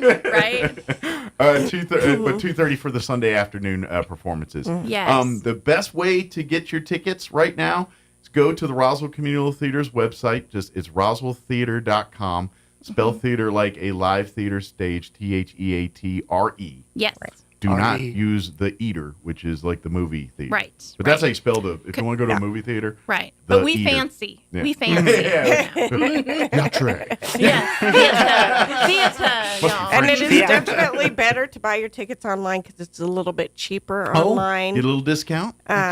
So if you wait to go to the door, you're going to pay a little bit more. And generally speaking, what happens is people like, oh, that's this weekend, I'm going to get my ticket. So first Friday, Saturday, fill up. And they come out, and then they're like, oh, man, that was good. And then they start booking for next. So it might behoove you. Telling their friends. Hopefully they tell their friends and spread the word, and we get more people the second but get your tickets in advance, particularly if you know you have a narrow window. It's like, I'm only good on this date. Or, then you go ahead and do it now, book it now. Good news is there's good availability right at this moment at all 4 shows, or all 6 shows, actually. Both weekends. And you can get your tickets. Now, if you completely space out and like, oh, man, I forgot to go on, you could walk up the door tomorrow night, and they will do everything within their power to get you in. Absolutely. Even if they have to, put out a full. Might put you on stage, be like, here, hold this umbrella. Yeah. There you go. Look at you. Come backstage and help with the set change. There you go. Right. There you go. Here, turn the mirror ball. Let's go. Exactly. Well, and that's kind of you almost what I think. Now I wish this might be a fun, like, if you ever do your social media side thing within not violating privacy rules and stuff, but even if you had like a camera in a corner of the room somewhere, and then just did like a sped up, like film the whole like behind the scenes one night on at one of the plays. Time like, lapse. Yeah, and then do like a time lapse just to show people that would be fun. how much fun. the duck's legs are going behind under the water there, a little bit to see that. Exactly. Because it is neat to watch. I have seen it firsthand on some stuff, and it's, some plays are just outrageous, the amount of scene changes and things that happen, and so it would be fun to be on one of those. Now, luckily ours, it's mostly just straight through. We have one scene change. But some of them would be really interesting to see that behind the scenes time lapse. Sure. Well, especially like those comedies, or if you're on multiple, first you're on a boat, now you're on land or in a room or on land, on an island somewhere. Yeah. That's a lot of movement of parts to do all that kind of stuff. We just stay in the bar. We just stay there in the bar. We're just in the bar the whole time. Right. The time changes, like I said, 1981, and then but we're just still in the bar. But it's still a bar. Still the bar. Which means it's not uncommon to find the same decor from 1981 to, in a bar. Exactly. Pretty much. Anywhere else. Exactly. One or two thing changes. Yeah, there might be a few added pictures or a calendar change here and there or something, Right. Yeah, because, everything in the bar is considered retro. Yeah. Right. At one point. Maybe a bar light burns out and they have to replace with another bar light. Everybody likes that. Oh, gosh, don't say that. Now you're stressing me out. No. Our lighting situation was... Yeah. Woo-hoo. Well, and this is the for folks don't realize, and this is the beauty, and this is why I want you to come out and support, because not only are you going to be treated great entertainment, but the communal theater, they do all this, like every show supports the community theater, and that building is owned by the community theater. And it's a nonprofit organization, and it's not like a brand new state of the art building when they took over it. It was an old movie theater, and so. Many a dollar has been spent in that building to repair it, to upgrade it, to renovate it. And blood, sweat, and tears. More dollar will be spent upgrading, repairing, renovating it, and doing that. And so it's kind of like, yes, there's a lot of cool stuff, but there's a lot of stuff that needs to still be there. And so sometimes things like wiring and sound doesn't always work as advertised. Right. We just had to get our sound system rewired, actually, now that you say that. And so we're still waiting on our new light board to come in, but we're we managing. Have lights for the show. We're managing. So with let what there be we light. got. It's working for what we've got. Even if you have to do the old school flashlight with the jar of honey in front of that. It's not quite that bad, but almost. Boy, he is really trying to stress me out for opening night. Can you tell? Our light guy only had like 3 nights of practice. Yes, our sound and lights guy. Once we got the lights set and everything, he's been at 3 rehearsals. Poor guy. Wow. But I will say he's a young lean also, so he learns fast. That's right. So that's well, and Mike, you know me, I'm the band mom, and so I recruited the band children to come and help backstage and sound and lights. She's got all the band people helping. Well, yes. Well, the first time I met Denise, she was coming with cowbell. So yes, that's right. It's always with had a fever. Yep. That's right. She rang it. Yep. On the air. Oh yeah. I believe that. She cowbelled across the county. Yes. My daughter teases me. She's like, Mom, they either know you for the cowbell band mom or the little theater. And I'm like, yeah, that's right. You know what? That's That's not bad things to be known for. Right. Yeah. I'll take it. Yeah, it's like, could be worse. It's fun. Just don't put them together. No, cowbell the musical may not do so well. Wait a minute. I'm getting inspired. No. Hear me out. What if I get like the SNL rights and we could do the? Oh yes. Yeah. No. Aw, Zach. But Cowbell the musical. It's yes, coming. I love that. I'm gonna work on that, y'all. Stop giving her ideas. All right, well, if this does hit Broadway, I want like a little name somewhere. Yeah, absolutely. Well, you'll be in there, Mike. No Idea worries. from Mike. Right? Inspired by. That's right. But in the meantime, yes. come see Now and Then, and Yes. come make it. Now, material, what's like age, like kids, what would be like over their head on this one? If you're thinking? I'm Like maybe teenage and up. yeah. 'Cause Probably there's- teenage and it's up. cursing and it's Okay. it's a little love bit. story Little that bit of they're a not black going to babe, but like. It's a nothing- very little cursing. Nothing you're yes, gonna not but see on a Tuesday kids night aren't at gonna 7 o'clock enjoy- on Yeah, ABC or whatever. kids aren't yeah. going to enjoy it. Really, It's just not for kids. Well, you and know, that's what I'm it's saying. older. I mean, it's Right. not that It's not you can bad, bring but them. it- It's just they they're won't gonna be care. bored. Is what Yeah, I'm they would saying. be bored is, out yeah. of their minds. And you're yes, gonna be totally. then you have to get up 6 times to go. Get them Yeah. water. Miss the and good to shut them up parts, with you know. candy. Right.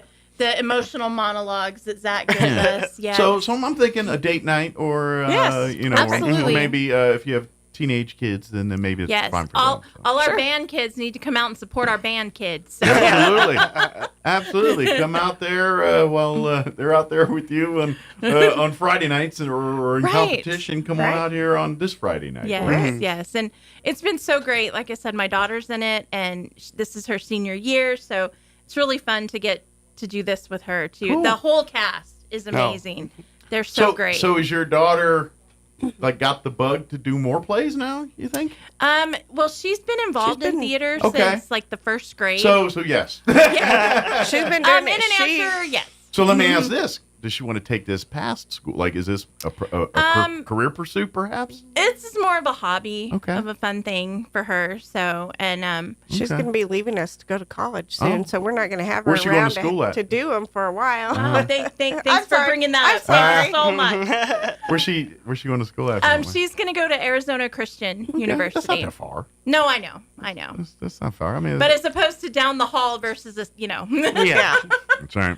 But, and Wow. then the actor opposite her, he is a band kid at Goddard, Lane Steinhardt. Okay. And it's so funny because they've known each other since elementary school. Wow. And they're supposed to be playing, these two little lovebirds.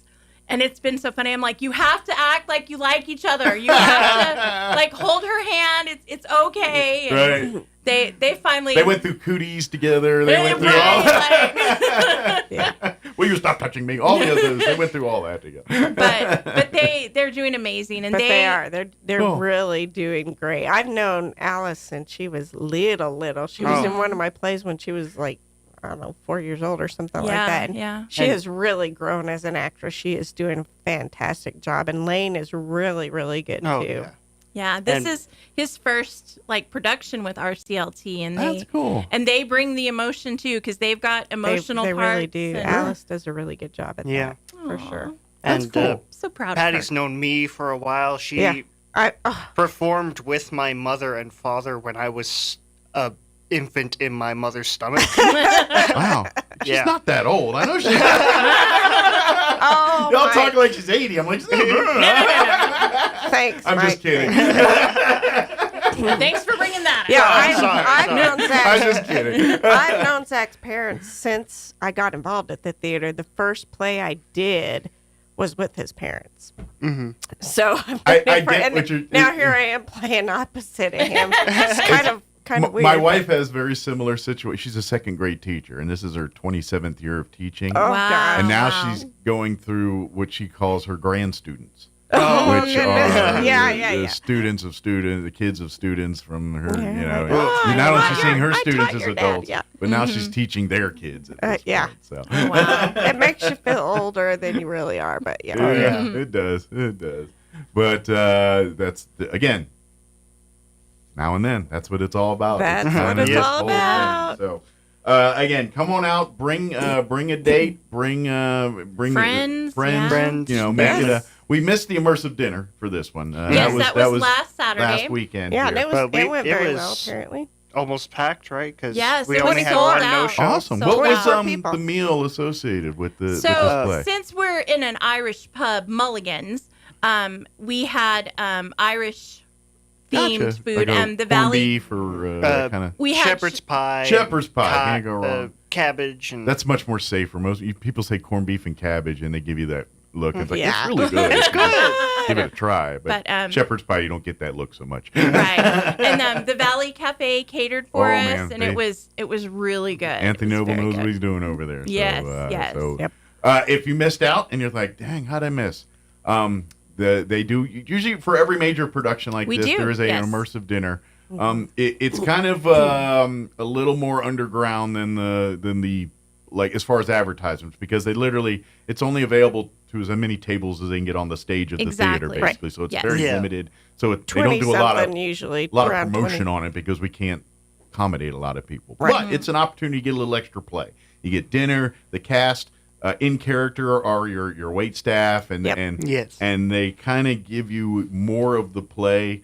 It's kind of a behind the scenes, a little bit more nuggets of information about the characters, things like that. It just gives you a little more of the show. And you get to eat dinner on the stage. Yeah. Right. Which is really cool. I mean, I think we take that for granted as actors and Oh, stuff yeah. about being on the stage.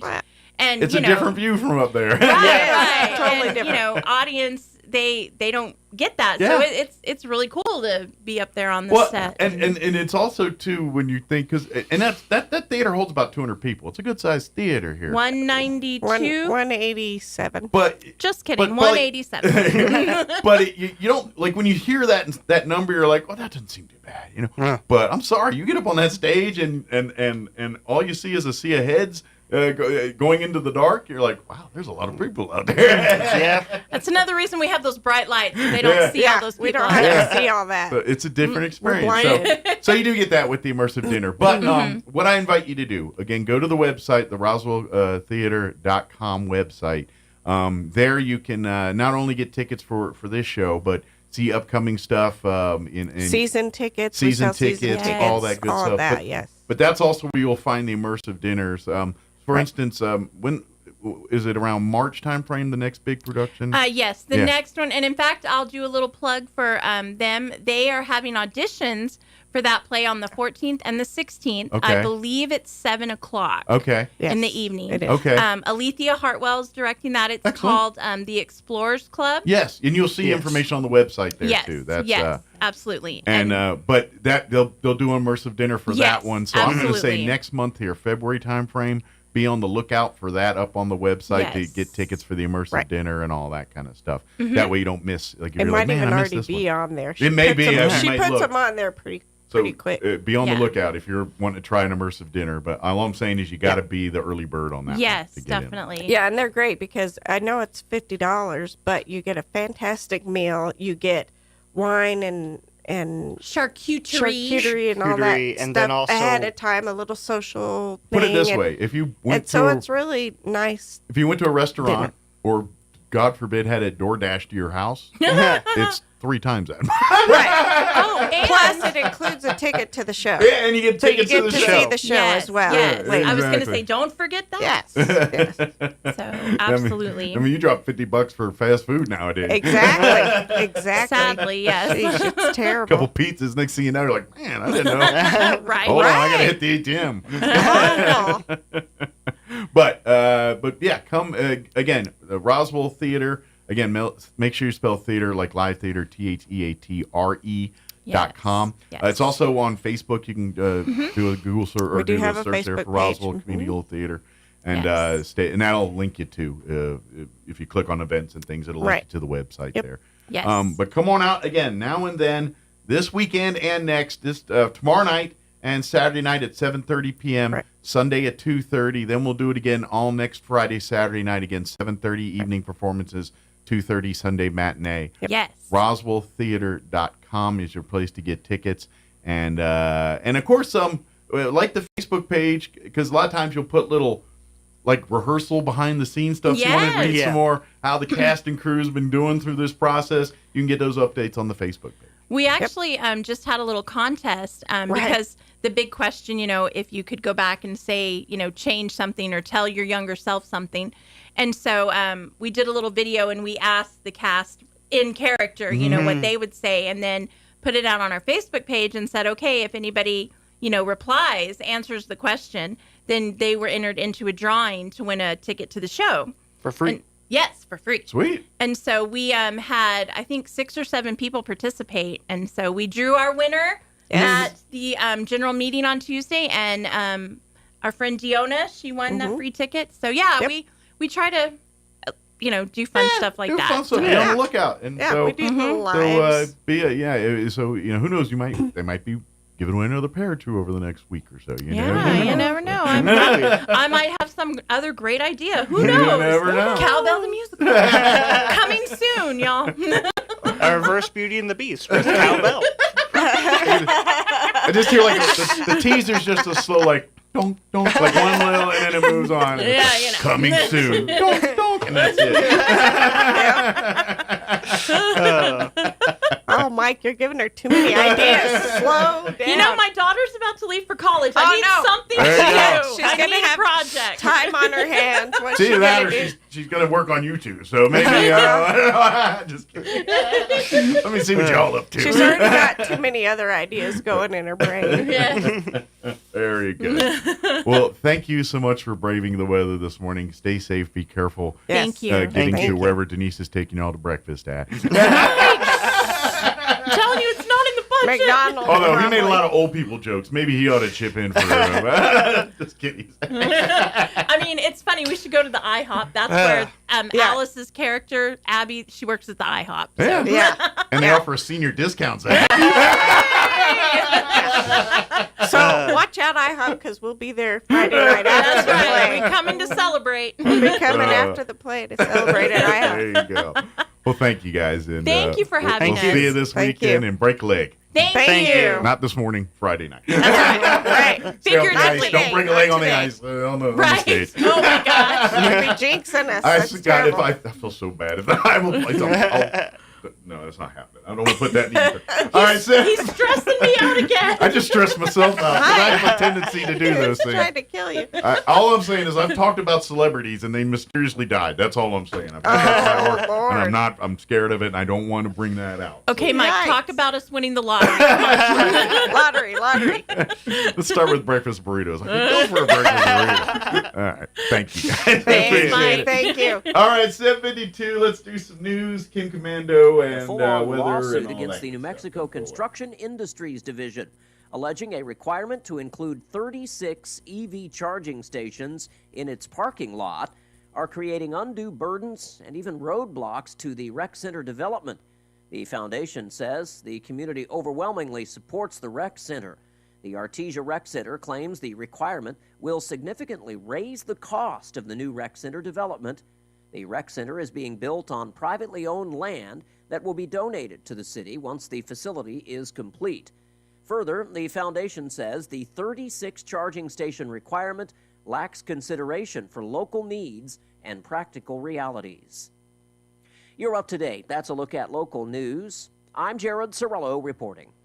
I'm meteorologist Steve Hamilton with your Pecos Valley weather. We're expecting low 50s for the afternoon high today. It should be sunny. We have high pressure setting up in the central Rockies and over the Four Corners area. Clear and a little chilly for the overnight hours. We're in the low 20s, and then we're expecting upper 50s for the high on Thursday. It should be sunny.